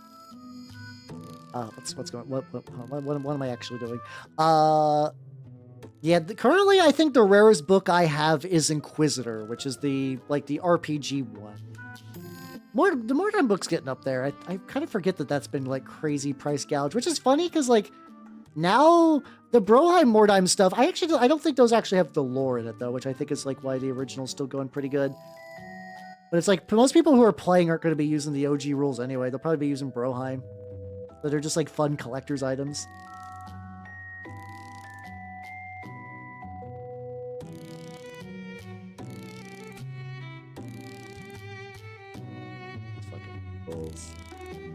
There we go, there we go. Garfield or silhouette. Hey, I do always like that when someone's like, what will I look like? And then they straight up just do like a, they just take something completely wrong and just squish it to a silhouette. It's like one of those jokes that's like very obvious and drawn out, but I don't care. There's like, so I will find those kind of jokes to be funny until the heat death of the universe, and I could not give a shit. It's great. So you're a classic otaku then. I have not heard of the 3 rule outside of otaku context in a hot fucking minute. Hell yeah. I feel like I heard Konana make that speech too, where it's like you got one for Linden, one for keeping, and you got the one for display. Hell yeah, exactly. It's Jigglypuff seen from the top side. I do remember that bit. That Pokemon bit will forever be in my brain. Putting them like this is actually pretty nice. Market by Brendan and Print. I assume it's just because G-Dubs is like always seems to be over. You get the right paint? Okay, there we go. Like G-Dubs always just seems to be like wildly overextended and move over in like everything. It's like their stores are their like minis are overextended, their books are overextended. It's like legitimate, and like it doesn't help that like they're like, okay, like Lords of Silence, really cool book, had a special edition done. And which is good because the physical copies of Lords of Silence was already ludicrously expensive. And then they made the special edition ludicrously expensive. And then it got bought out anyway. So now you can't get that shit without spending like $200. It fucking sucks. Executor. That will be me. Also, the nice thing too, the new Howl model is still probably gonna like I'm not changing my color scheme too much. I think it's gonna be pretty like I don't know how much I'm going to use it compared to this one. I definitely want to. I definitely want to like probably alternate between both, but I do have some ideas for the new one that I might lean into it a bit more compared to this current one. We'll find out. Yeah, I recall it was last I checked it was kind of expensive. I don't know how you would differentiate first edition, but I'm just going to go to eBay. Let's take an eBay look. Let's do a little bit of eBay price checking. eBay Lords Silence. There we go. Let's take a look. How much is an older copy, the non-special edition, going for? $95 for one of them. I've seen one for $140. Then you can, weirdly enough, some of those seem to be going for more than the special edition. It does not seem to go lower than 90 though. No matter what version, it doesn't seem to go lower than 90. So yeah, it's expensive. How much I had one 40K. Well, no, actually it's a Horus Heresy one. I think I actually had the Mechanicum book. Book. I wonder if that's rare or not. I picked that one up stupid cheap. Oh my god, that's also like $100. Okay, well 75 from an Australian copy, 100. Wow, yeah, okay. Some motherfuckers sell a hard copy for 400, which mine's definitely not. I picked up that and it's funny because it's like Mechanicum, mass market, $55. Like it's a cheap ass book. None of those books were like, and like, this is not an insult to Games Workshop. Those kind of books are made to be cheap because they're paperback books. You just get cheapo paperback books. And that's fine. That's what you do.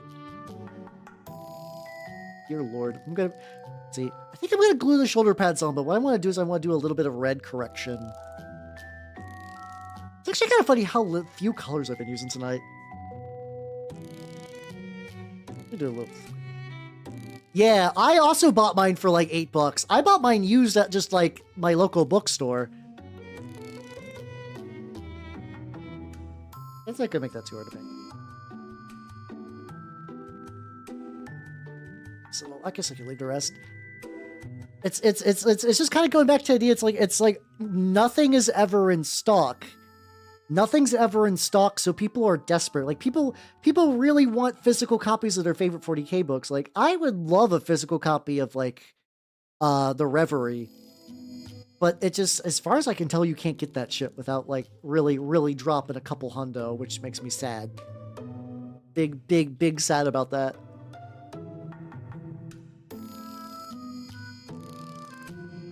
Luckily it doesn't seem like I got like too aggressive with these, which is good.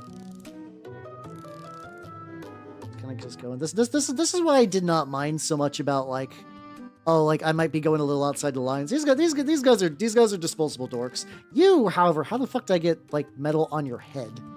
That's impressive, which I can cover that shit up and I'll be fine. It's entirely a scarcity thing. Like you know, every other publisher who are just doing paperbacks, like, you know, you can get paperbacks of most books for cheap. It's just that G-Dubs never reprints everything because if I, like, Black Library, like, I actually don't recall off the top of my head if Library makes their books in-house. Like, I don't know if they're directly, like, printing the books from Nottingham. But because they don't do extra runs like every other thing, they just get expensive. And unfortunately, Games Workshop learned the wrong lesson. The lesson wasn't, oh, people really like our books, we should make more copies. They're like, oh, we'll just sell a special edition later. Yeah, I got a little too excited with Italics. It happens sometimes. It is really, they pretty much just learned that, like, yeah, you could just, like, people will want a book. It's actually, like, weirdly similar to Magic the Gathering. Like, there's a concept that, like, Wizards of the Coast has never directly stated this because it kind, like, there's always that thing with TCGs where they kind of, like, pretend that there's no secondary market. Like, they'll make little, like, like, little nods to it, but the general idea is, like, they don't want to admit that, like, yes, they printed a good card. This card is good. They're like, yeah, this will sell a lot of packs, but they don't want to say that. They don't want it to be like, oh yes, this will get you money for that. But like Wizards basically will know, like, okay, we're gonna make a starter deck, and we're gonna make like an EDH deck, an EDH precon. It needs X amount of cards that are worth some money. So, oh, this card hasn't been printed in a few years. It's not a great card, but it's been very rare quantities. So it was going up to be like $20. They can put that in there and make more money instead of just like putting that card in a set. And I think Games Workshop knows that same lesson. Because they'll just be like, okay, people really want X book. The book needs a reprint. Instead of, I don't even think this is an inflation thing. I don't think this is even an inflation thing. I think this is just pure, just like weaponizing low stock. So they'll just be like, oh, this book hasn't been printed in a while and people want a copy. And they could just put that in like an omnibus or a special edition. And they can make that cost, instead of like $5, they make that cost like $30. How you doing, Drew? How you doing? I'm doing pretty good. I am working on some... Oh god, it's actually kind of buck wild how much just like the bulk of the shoulders just really add to this. I also might paint the shoulder pad. Yeah, I think I need to do that. I actually did not consider that. That like I need to paint like the upper shoulder. This guy's got like a little bit of red in there. Yes, yeah, exactly. They'll do shit for like scavenging use and some other stuff. How you doing, Angel Royal? Welcome.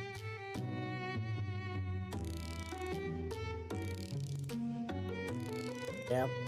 Well, see, no, I don't think that's a big deal. I like making something and then fans like wanting to make their own versions. I think that's fine. Like I said, I think it'd be more like if they released all the X by Nights once, and then once they ran out, they never restocked, and then they waited like 5 years to do a X by Night special edition that was like had a fancy cover, and instead of being like $50, it'd be like $70. That's basically what G-Dubs does for book covers. Wrote a whole bunch of paperbacks. It's unfortunate because like you'd like that's not something you would ever think that like, oh yeah, no, I need to keep a hold of these, and like, you know, I like me a nice edition with a thick cover, and I'm like prior to that, because you know, paperbacks are like, yeah, they're paperbacks. They're supposed to be cheap. They're made of cheap material. They're cheap reading, and that's not like a bad thing.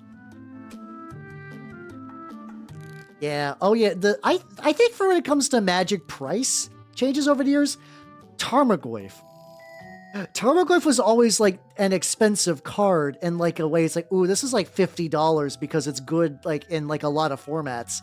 And Tarmogoyf has been like power crept into oblivion, and now is like fucking just like nothing. I think might have some price memory, but not a lot.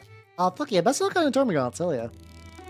I've been working on some Despoilers while just ranting about like G-dubs and spending habits and stuff like that. You know, the fact that every secondhand copy of any, like basically like any 40K book is pretty much up there.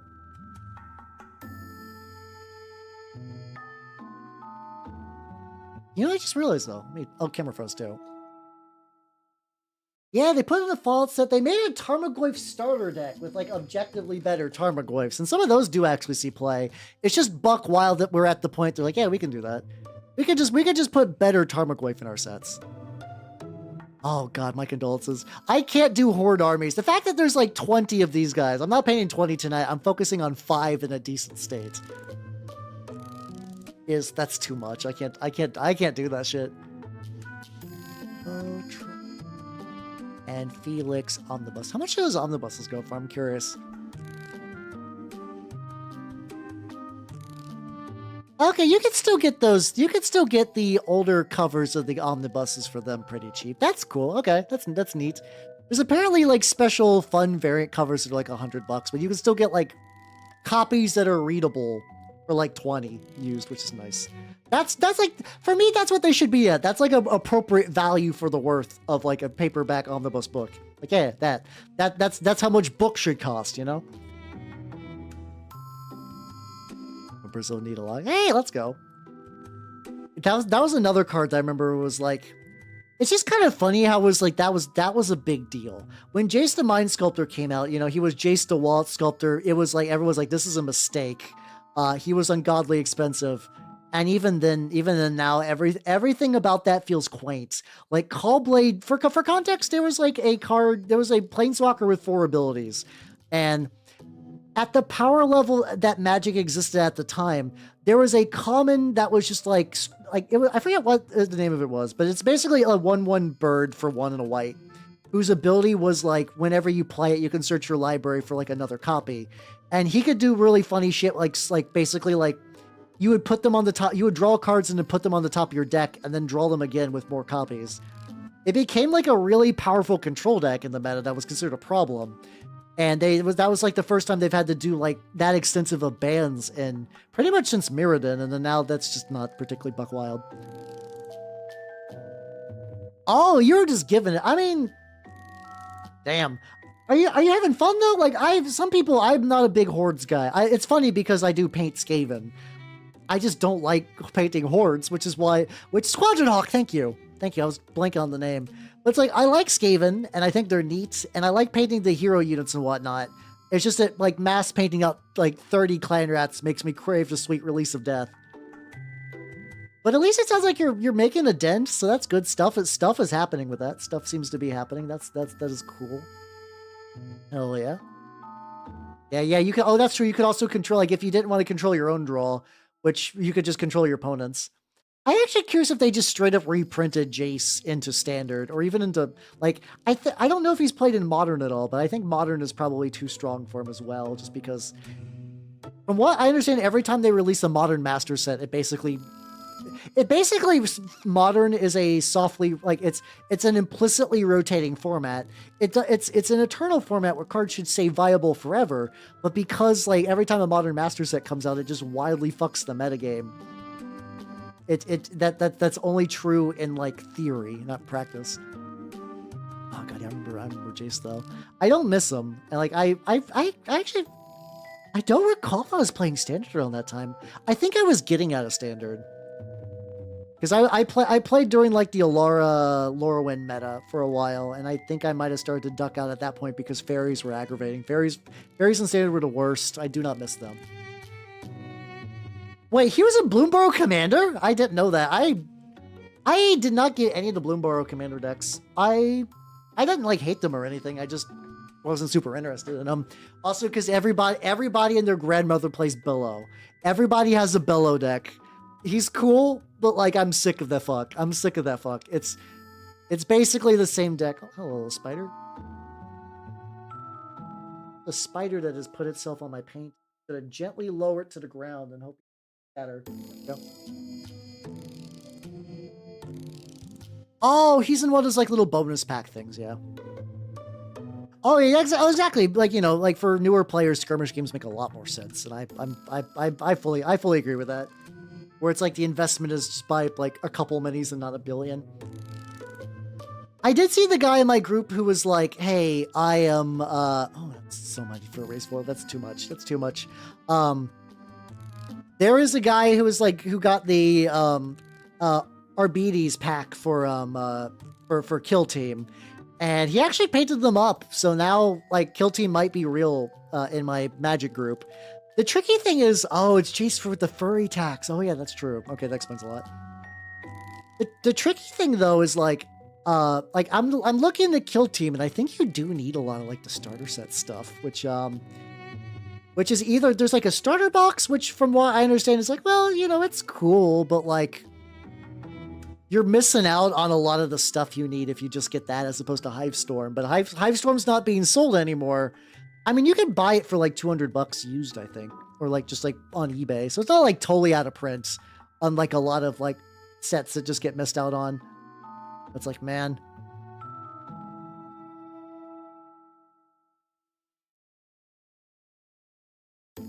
Get the last shoulder. Do I want to do the other shoulder after that? Maybe. I could do that. Oh yeah, I guess he hasn't been printed for a while. That's fair.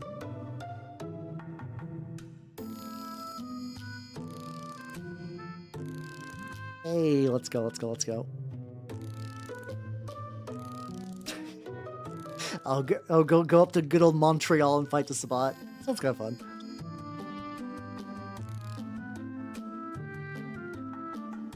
How you doing, Juve? How you doing? Welcome. I be working on the lads, and the lads be working good. Do I want to go for the? Do I want to go for the second pauldron? That's the real question. Do I want to try to like?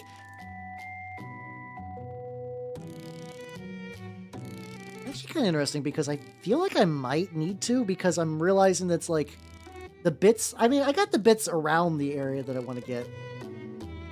Yeah, I think I'm gonna do that. I think I'm gonna glue all those pauldrons on, because I'm realizing it's just gonna be harder. I think priming them separate was good because that did let me apply some base coats, which is nice.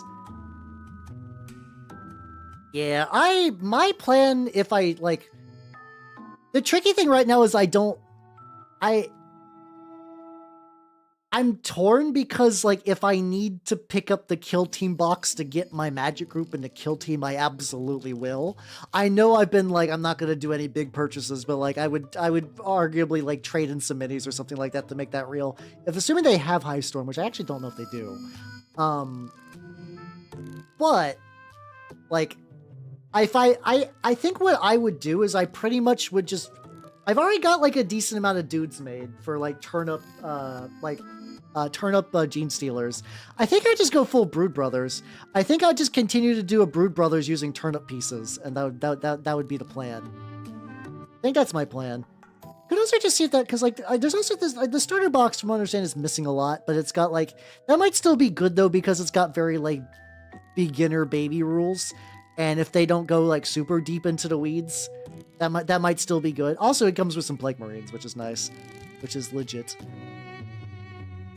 But kind of just, so you're like turbo batch painting them. See, I've that batch painting, like I used to not like it, but I'm actually kind of realizing that it can be kind of calming in a way. I think I need to think of it less as like I gotta try hard, I gotta get like everything like machine. Because I think that was always the thing that would turn me off of batch painting, where I treat it like I'm like, it's like it is a factory. I will produce one Space Marine every 10 minutes on the hour, or else the ghost of John Ford will show up and beat me up. I think if I do it as like, oh, you know, I'm just doing like, okay, today I got like a free half an hour. Maybe I should do. It's like I did that for the ground, where it's just like, oh, I had some free time today. Why don't I just painted the ground a bunch? What if I just did a bunch of ground painting today? It's like that was actually pretty fun. I'll do a little bit more glue on there though. Just a wee bit. But yeah, it's once again, yeah, the good old G-dubs, the good old G-dubs stock issues where it's like, I would like to give you money, Games Workshop, and they're like, nah, I'm good, thanks. Oh, did you have like what did you have like Leviathan box guys, and then you just got like a bunch of other ones, or like how, like what was the order of operations that led you to acquire so many like Tyranids? I'm curious. It's not like a doubt thing for sure. It's just more like, it's like, did you just have a couple and like, oh here's some Tyranids for Drew for I think it's a birthday, maybe birthday. and they just kind of maybe got some extra Leviathan, or maybe you got like the combat patrol or whatever. I don't know what's in the combat patrol for Tyranids. That I do not know. Is it 5? Oh my god, that's fucking stupid. I mean, you do have a printer. Like, if G-Dubs is not going to make that easy on you, like, if G-Dubs is going to fuck your shit up with, like, scarcity, I mean, you do got the option. If, you know, if that's worth it to you. Yeah, like, I get the lined up a bit. There we go. I might actually need to get in that joint, yeah. There we go. Oh yeah, the 40k in 40 days thing. Yeah, I can't do that.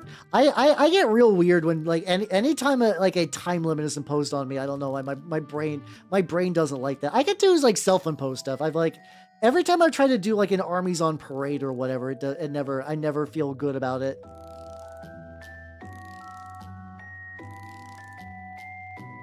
Might actually need to go get some of the armpit. No, that's fine though. Working a world eater.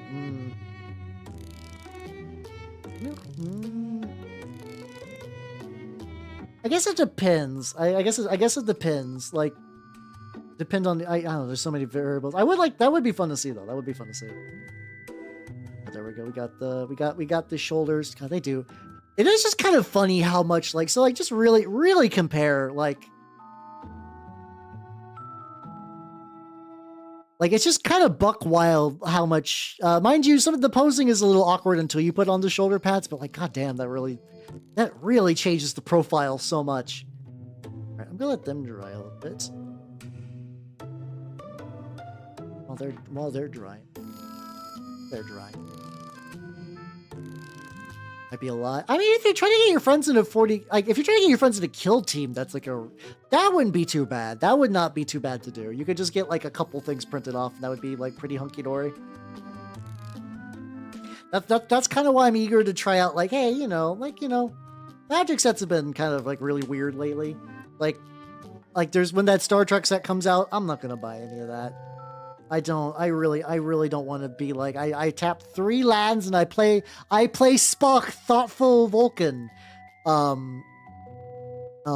Like whenever I play Vulcan, whenever Spock or another Vulcan enters the battlefield, put a stun counter on target creature and opponent controls. There we go. And he has partner with Kirk. There we go. There we go. That honestly, that for the Vulcan Nerve Pinch, that legitimately might be a card. That might legitimately be how that card goes there. I think it's only the original series is getting a set. Maybe. I could be wrong though. There's probably, if I had to guess though, they're probably gonna do OG series for the set, and then there'll be like a secret layer for every other stuff like that. I could be wrong. Don't quote me on that, but I think they're only doing the OG. I think they're only doing the OG.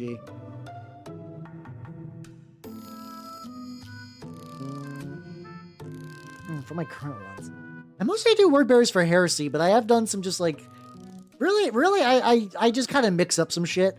I think once you get to that point where it's like you're especially modern day 40k, like the marks are so blended that it's like it's hard to identify even a regular one. Just like, yeah, what is it? Just, I don't know.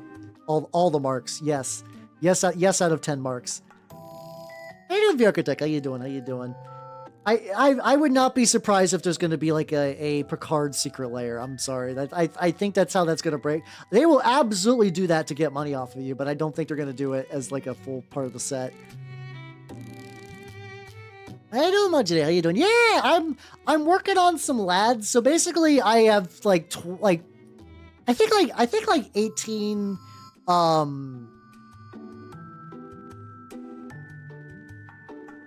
like maybe I think I have like 18 Despoilers because I think I left some bodies alone to make sergeants out of them. And I've been had them just been kicking around, and I don't think I'm gonna get them done tonight. I just kind of felt like making a start. I felt like getting somewhere. Ferengi Smothering Tide would unironically fuck very hard.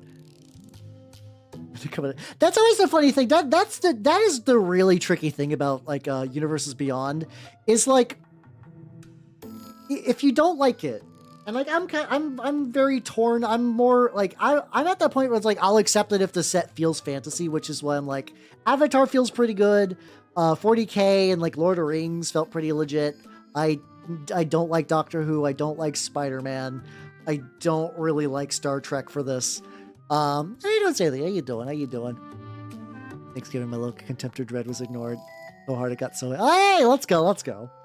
It's always funny when they're like, yeah, we'll leave this model alone. And it's just like, fuck yeah, free real estate. Yeehaw, let's go. Nice. Yeah, that's also true. 40K did just have commander decks, and those are pretty easy just to splurge if you want. Let's see. 8K Horus and 40K when orcs are... Yeah, it's... So for like Marks of Armor, that's really more a Heresy thing. Because Heresy is fantasy, is 40K historicals. People are really particular about the marks. Mind you, a lot of people in universe really mixed and matched. So like it kind of gets blended together, but like really that's mostly safe for people don't like people like bringing like a Primaris Marine into Heresy stuff, which I totally get. That makes sense to me, honestly. I don't remember. Yeah, the Heresy been going pretty good. I am just slowly working my way through a big old fucking blob of dudes, and it seems, you know, they're looking nice. They're looking nice. But yeah, I am enjoying how these guys are turning out. Yes, I need to take a sip, but also I got like wet paint that I don't want to waste. That yippee, let's go. God, the Monster Hunter Secret Layers made me sad. They're just like they for me the Monster Hunter Secret Layers for like are sort of at like the nexus of bad decisions, where it's like I'm glad they didn't make unique, mechanically unique cards, but their choices were really weird. Like once again, Monster Hunter's a very equipment based game, and they didn't do equipment. They like. All the cards weren't super worth it. Like value-wise, none of them really felt right. They misspelled the name of the starting village in Monster Hunter, which is odd because it was very prominently displayed on a card. I feel like legitimately every decision on that entire block of Secret Layers was a misstep. Like I would in most circumstances would pay big for Gore Magala, but like goddamn no. But yeah, once again, the tangent I was going on, it's like everybody has their price for the Secret Lair. They're like, I don't like Magic IPs being influenced by third parties, but if Shrek got in, I would change my mind and I'd buy that, or like Gundam, or more likely, like that does tend to happen a lot, which is always like really tricky, that kind of thing. Because for some people, legitimately would have been like, well, I don't really like Secret Lairs, but I do like Star Trek, so I'll give it a pass. I'll give it a pass. Like that. Yeah, the fact that like, so for me, I find the biggest mistake, there was a uncommon they could have done. Isn't it fucked up in the Monster Hunter set they didn't reprint Colossal Hammer? In a game where everybody can use where Big Hammer is a well and seasoned part of it, like, even people who don't know much about Monster Hunter have seen the big hammers and they're like, I love that's a big hammer. I love that big hammer. I don't even know. I agree. I think Chuck would be Golgari. I've not even bothered to think even farther than that. I did actually get the gun hammer back in the OG because that's really funny. Like, I don't know if a lot of people noticed, there was a gun hammer. It wasn't the OG Monster Hunter. You had to reload it. It was basically like it was basically built on the chamber of a revolver, but you don't have the barrel. It was really fun. But it was like it's like one of those like joke weapons in the OG game that like kind of like I think Gunlance got expanded into a full weapon and Gunhammer just never did.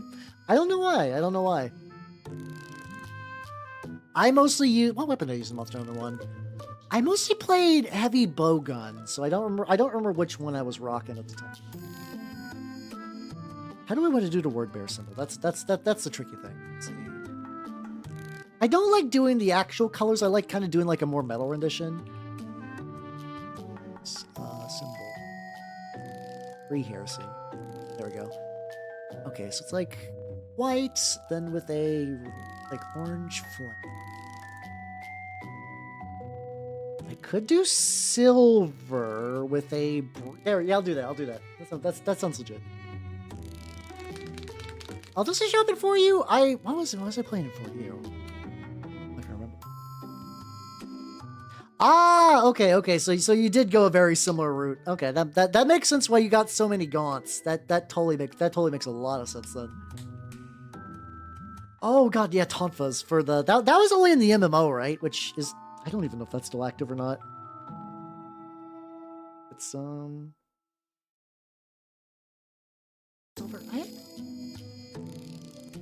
So I had like a Duraluminium at some point. I don't know where that went. There's just like a missing color for my metals that I just don't recall where it's at. But yeah, I never actually played the MMO. It's like there was ways as a Westerner you could, like I distinctly remember like guides and stuff like that. I even as somebody who was really excited to play PSO2 for many years, the idea of needing just to like obfuscate yourself and go through a lot of hoops to play what is essentially a social experience always felt weird to me. But by the same token, it was like there's also like that like magnet spike. See, Tonfas, I was at like whatever. The magnet spike, which I think is stupid. Like, from my understanding, I think it was kind of a broken weapon, but it looked cool, and I was like, oh, that seems neat. I craved the spike. There we go. And it looks pretty legit for basically doing a metal rendition of the normal white for the page. I'm very happy with that.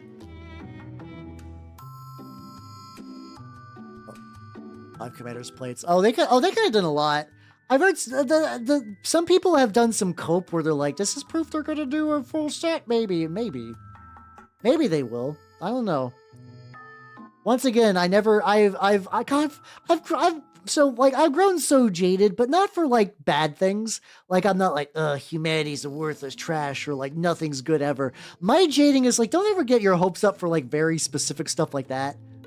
Like one of those things where it's like it'd be really cool if Company did thing. I'd never get excited for if Company did thing. You will be sad forever. I've learned to never get excited about that, and that's continued to pay dividends. Like I feel like I've been pretty good.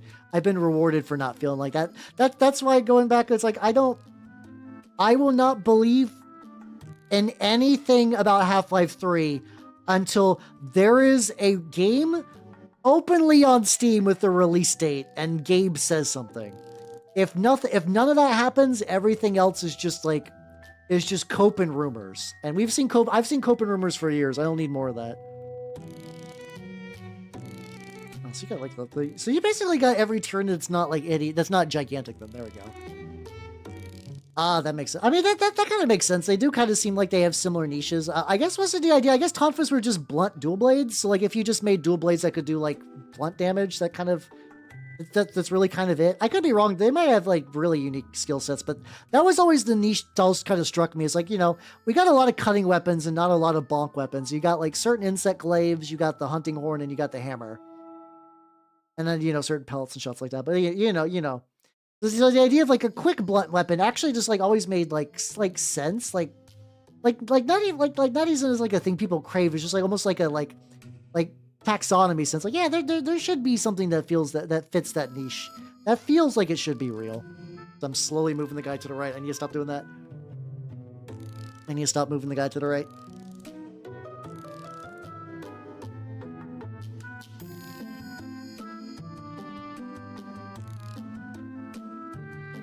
Yeah, just some good old small hitting sticks. Yeehaw. Let me mute that while I can still mute that. I don't think I got another skip going, so it's I've delayed as much as I could. So yeah, the tricky thing is like, because I'm still waiting on a new screen, I need to really figure out. Really figure out. Well, I need to figure out how to get more of these. I guess I could wait too. I mean, the screen. I think the screen's coming tomorrow, and I'm debating if I want to cancel going to Magic Night to get that installed or not, because there's a lot of little mini projects that are kind of waiting on that. But I do like playing Magic with the guys, so like I might just do that anyway. It's not like I'm hard up on models at the end of the day too. Yeah, because like that's also too like, do you guys remember Elder Scrolls 6? You remember when they showed a trailer for Elder Scrolls 6 and it was, it's like, how long ago was that? How long ago was that? Oh god, it's I feel like it's been a hot minute since they released the Elder Scrolls 6 video. I don't know much about Mage. I feel like that's a concept you could do of like using 40k as a basis for that. On a fourth my magic knight. Really? I guess it's probably not one of those like games that's really dependent on the region. Yeah, I don't play at a shop. I don't play it at my shop. I play at my basically there's like a friend group that I play with, which is kind of nice. I've actually weirdly joined another friend group on accident. So like I was playing with the people I played with forever, but a lot of them has kind of like gotten busy with life or whatever and sort of stopped. But in the same token that the guy whose house I play at also plays D&D with a bunch of people, and then those people kind of became a magic group, and now I'm beginning to merge. Like, you know that thing about like as an adult it's hard to make new friends. I don't disagree with that. It's there's a like, I just find it funny that like a friend group is like, here you go, Al. Like, oh, okay. How you doing, Chelsea? How you doing? Yeah, it's oh, shop. That's always a tricky thing too. I've seen like a lot of like mom and pop game stores that like, usually the ones that kind of like don't do very well, they're like, yeah, we're only open. Like, really, this is more like a comic book store thing than a game store, where they're open on like very weird hours. Like, I feel like Monday would not be an unreasonable time to play games. 20 to so legitimately next year will be 10 years since they announced that trailer, and like I very much doubt that game has ever been developed. Like, they might have just started, or like maybe it's not even started yet. That might have legitimately been just to placate people for a bit. Yeah, do not proceed with Horse Armor Battle Pass. Yeah, no. And then they brought back Horse Armor for the DLC for the Oblivion remaster, which is funny and sad in like multiple different ways. Oh, that's fair. That's fair. I guess I don't go to my LGS on Mondays. Sometimes I do swing over there and grab some like paints and stuff before I head over to play Magic. Though it's hard to do that now. When the guild let me work from home, God, I had so much more free time. It really sucks. It's really like I like the amount of just like extra time I had to do stuff. Oh no, you're fine. You're fine. You are fine, Drew. It's all good. How you doing, Gideon? How you doing? I be working on some lads. Currently I got this guy is like getting all meddled up. He's not part of the main batch I'm working on tonight, but like I'm waiting for some of the other guys to dry a bit, so like, you know, work on some lads. When I work on some lads, just get that ladception. Oh, thank you. This is sort of more what the further along version will look like. Like, I haven't gotten the holster. There's probably like little bits I need to touch up. I could definitely tell for the pack. Needs to like, I can actually fix that right now. There we go. But hey, stuff is going good. Oh, okay. The big they did not have one singular large homosexual to stop game night. That's fair. I kind of forget that's like my LGS has like almost like a weird monopoly, because it's like there's others, but they mostly specialize in card games. We only really have one big war game store unless you go to the Games Workshop store. And I like the mom and pop I play. It's really good. I do not dislike it in any way. It's actually really great. It's just kind of funny how it stands alone.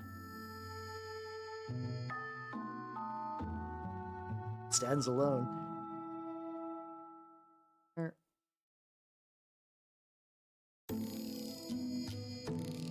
It's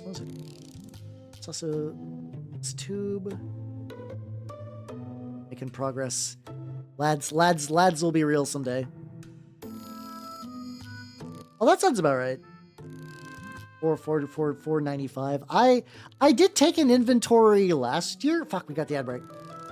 I could talk during YouTube. I took an inventory last year of how many I had, and it was pretty decent. I don't recall the size. I also do a lot of skirmish games, so it'd be like I'll get like a Trench Crusade model ready to go, and then that will be like a model painted a week. I don't do a lot of batch painting, but I can still get pretty good progress though.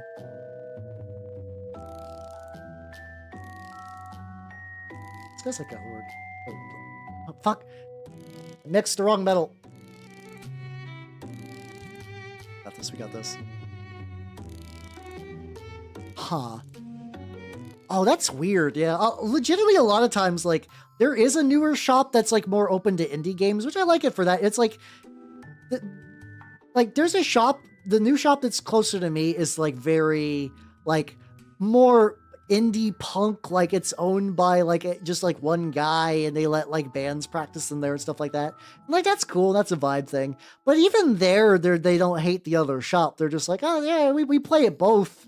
It's very much like a two cakes thing. So the idea of like hating a store with such like weird passion that you won't go to it even if it's closer, that feels very weird to me personally. Like, I don't know. I don't get that, but I also know people act in mysterious ways, so who knows. Use this last little bit before I go back to the other lads.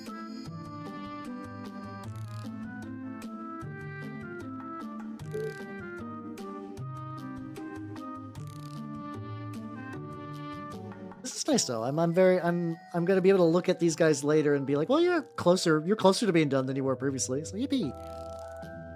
Yeah, I don't know. I very much like to see all game stores thrive. They're nice. It's nice. I like playing games at stores. It's cool. No, I did go a little too far. That's fine. Yeah, I guess if there's like a bad experience, that's true. I don't know if that person had a bad experience or not. It's hard to say these days because people really do love their tribalism. People really do like to be like, thing I like good and base, thing you like cringe and awful. Spies? But why? It's just going back to like it's only game. Why are you mad? Like it's just wargaming. That's fucking nuts. Yeah, that's the thing though. It's like, especially for tournament stuff, you want extra shops so you have more, like a bigger player pool. So that way you get better. And that way if you go for like a big regional thing, you get much better. Weird. Really fucking weird. Nice. Oh shit, do you have a... Okay, you also fellow Night Enjoyer. I have Chaos Knights, which I have a decent amount. I have at least enough for a 2,000 point list. It really does feel like schoolyard bullshit. How you doing, Spork? How you doing? I'm working on my Heresy, lads, and it's turning out pretty good. What I need to do is, I'm going to use Warplock Bronze instead of the Flame. Using Evil Chrome from Army Painter. I don't know why I find doing the symbol in metal just to be more. I just like it. I think it grinds up a bit better. Also it saves me some headache steps because metal coverage. I still have not gotten a chance to try the new Vallejo metal colors. Once again, I'm still trying to back off of Vallejo stuff a little bit, but every time I see someone use those, I'm like, God damn, those look nice. God damn, those new metals look really, really good. They seem really fucking spicy. But they have not shown up at my local shop yet, so I have not been tempted just yet. Tricky, because it's like they also want you to use like a special wash too, which I don't know if I would quite go that far for their whole 3-part system, but like, you know, like a base shade and like a highlight sounds like legit enough by itself. There we go. Hey, let's go. That's basically just one big boy. That's not too bad. Yeah, just get yourself one big boy, and then that should be ready to party.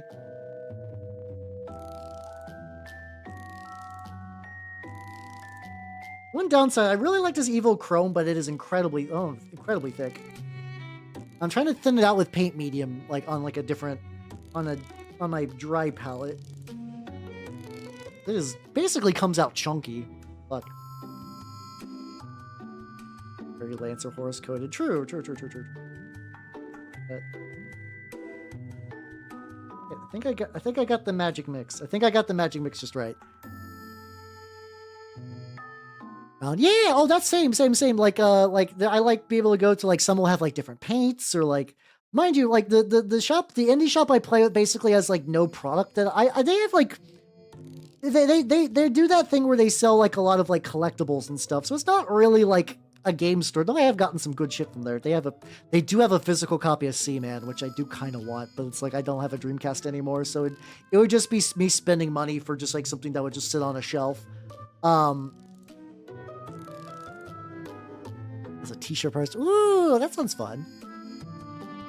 I like the shop with a built-in t-shirt maker. That is pretty legit. That's very, very legit. But yeah, then there's also like there's like a hobby town near me that does really, really good. Like if I just need to buy some really just kind of like general supplies like files and stuff, it's good for that. How you doing, Rizzy? It's going pretty good. I'm gonna be wrapping up for the night soon, but like I've been sort of kind of batch painting the dudes, and I got 5 dudes like at this stage where they're looking pretty legit. So I'm very happy. I'm very happy with tonight. What I might also do is just keep a couple on my desk, so like when I'm working on other projects, I could just be like, okay, this guy needs a little bit of paint here while I'm waiting for something to dry. Fucking Malifaux. I love Malifaux. It's the idea that Malifaux is the source of a bunch of drama is infinitely funny to me. So that's fucking. It's both buck wild and I'm not surprised. Not that I think anything is wrong with Malifaux, the game itself. It's just one of those games that I know is like you can get really competitive. So I bet there was absolutely someone just getting like hyper sweaty, and then it turned into an argument, and that just caused like the schism. I'm realizing I need to get some of these edge bits because I'm going to touch those up later. Oh. I didn't even gonna do that. Like, right there. There we go. Yeah. Oh, same. Actually, no, mine doesn't have Vallejo, but the train store does have some nice shit there. What color do I want to do for the leather? That's a question. What I want to do for the leather? Okay, we're getting brown, maybe. Maybe. I'm gonna have to touch that up. This guy's also really funny because he's got a pistol, and then in his holster there's another pistol because I just didn't want to remove that. And, you know, maybe this guy's got 2 sidearms. Who gives a shit? Like, out of all the weird inconsistencies, I'm like, I think having a second gun is not the weirdest. Especially because you could just... I do love how mag clamping exists because they're like, well, do Space Marines have holsters? Sometimes they do. Sometimes they don't. It's fine.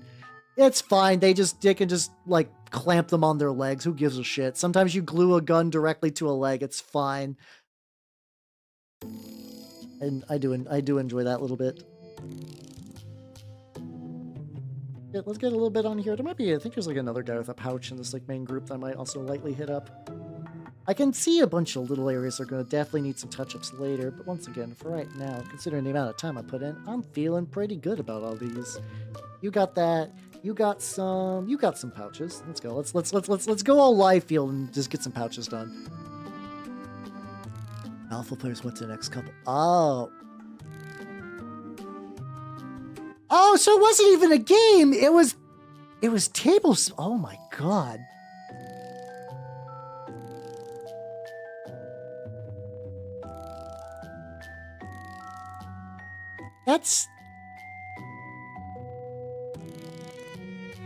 That's fucking baffling.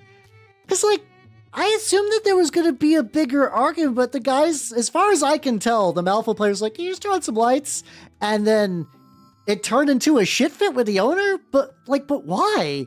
Like, am I missing some context? Like, I feel like the Malifaux players are, like, I can't even say they're in the right because it doesn't feel like there's an argument there. It's just like, it's a little dark. It's a little dark. Can you adjust a light? A very reasonable ask. Like, nothing is particularly buck wild about that. The fuck? How did that lead to a schism? I mean, I guess if like you're like, hey, could you get some extra lights on? And if somebody's like, fuck you, Malifaux boy, you suck.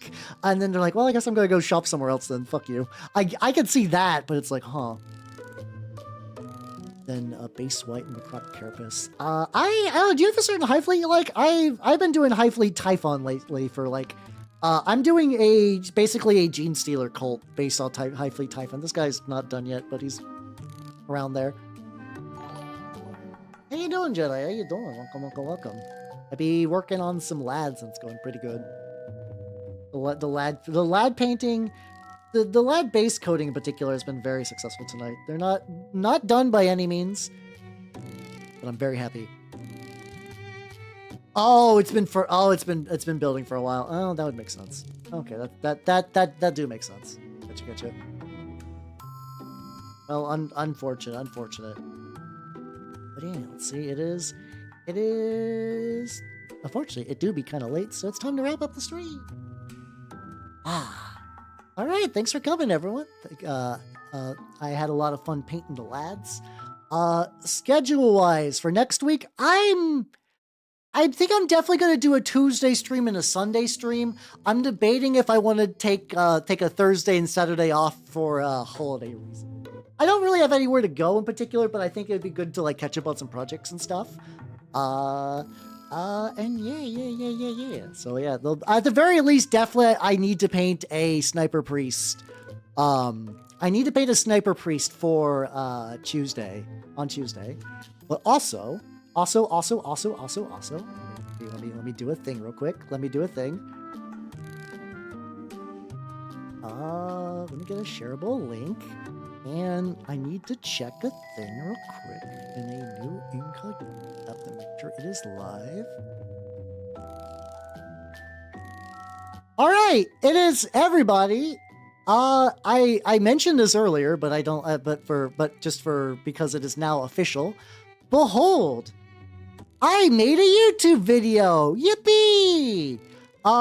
So I've been talking about doing this video for a while. It is about building my Chaos Spawn meatballs, and like a little summary of the painting process, but altogether, it's mostly building stuff. So yeah. I would really appreciate it if you all watch that video. It is about 10 minutes long, and I know YouTube gives me good boy points if you do that. So I would appreciate it if you could give that a go. Yeah, it is. I'm not a content creator. I'm a guy who makes stuff on the internet, which is a better way to live life. Hell yeah. But yeah, and with that, thank you all for coming. I'm gonna cut the YouTube people loose. So, bye YouTube people. Bye. And who is on Twitch?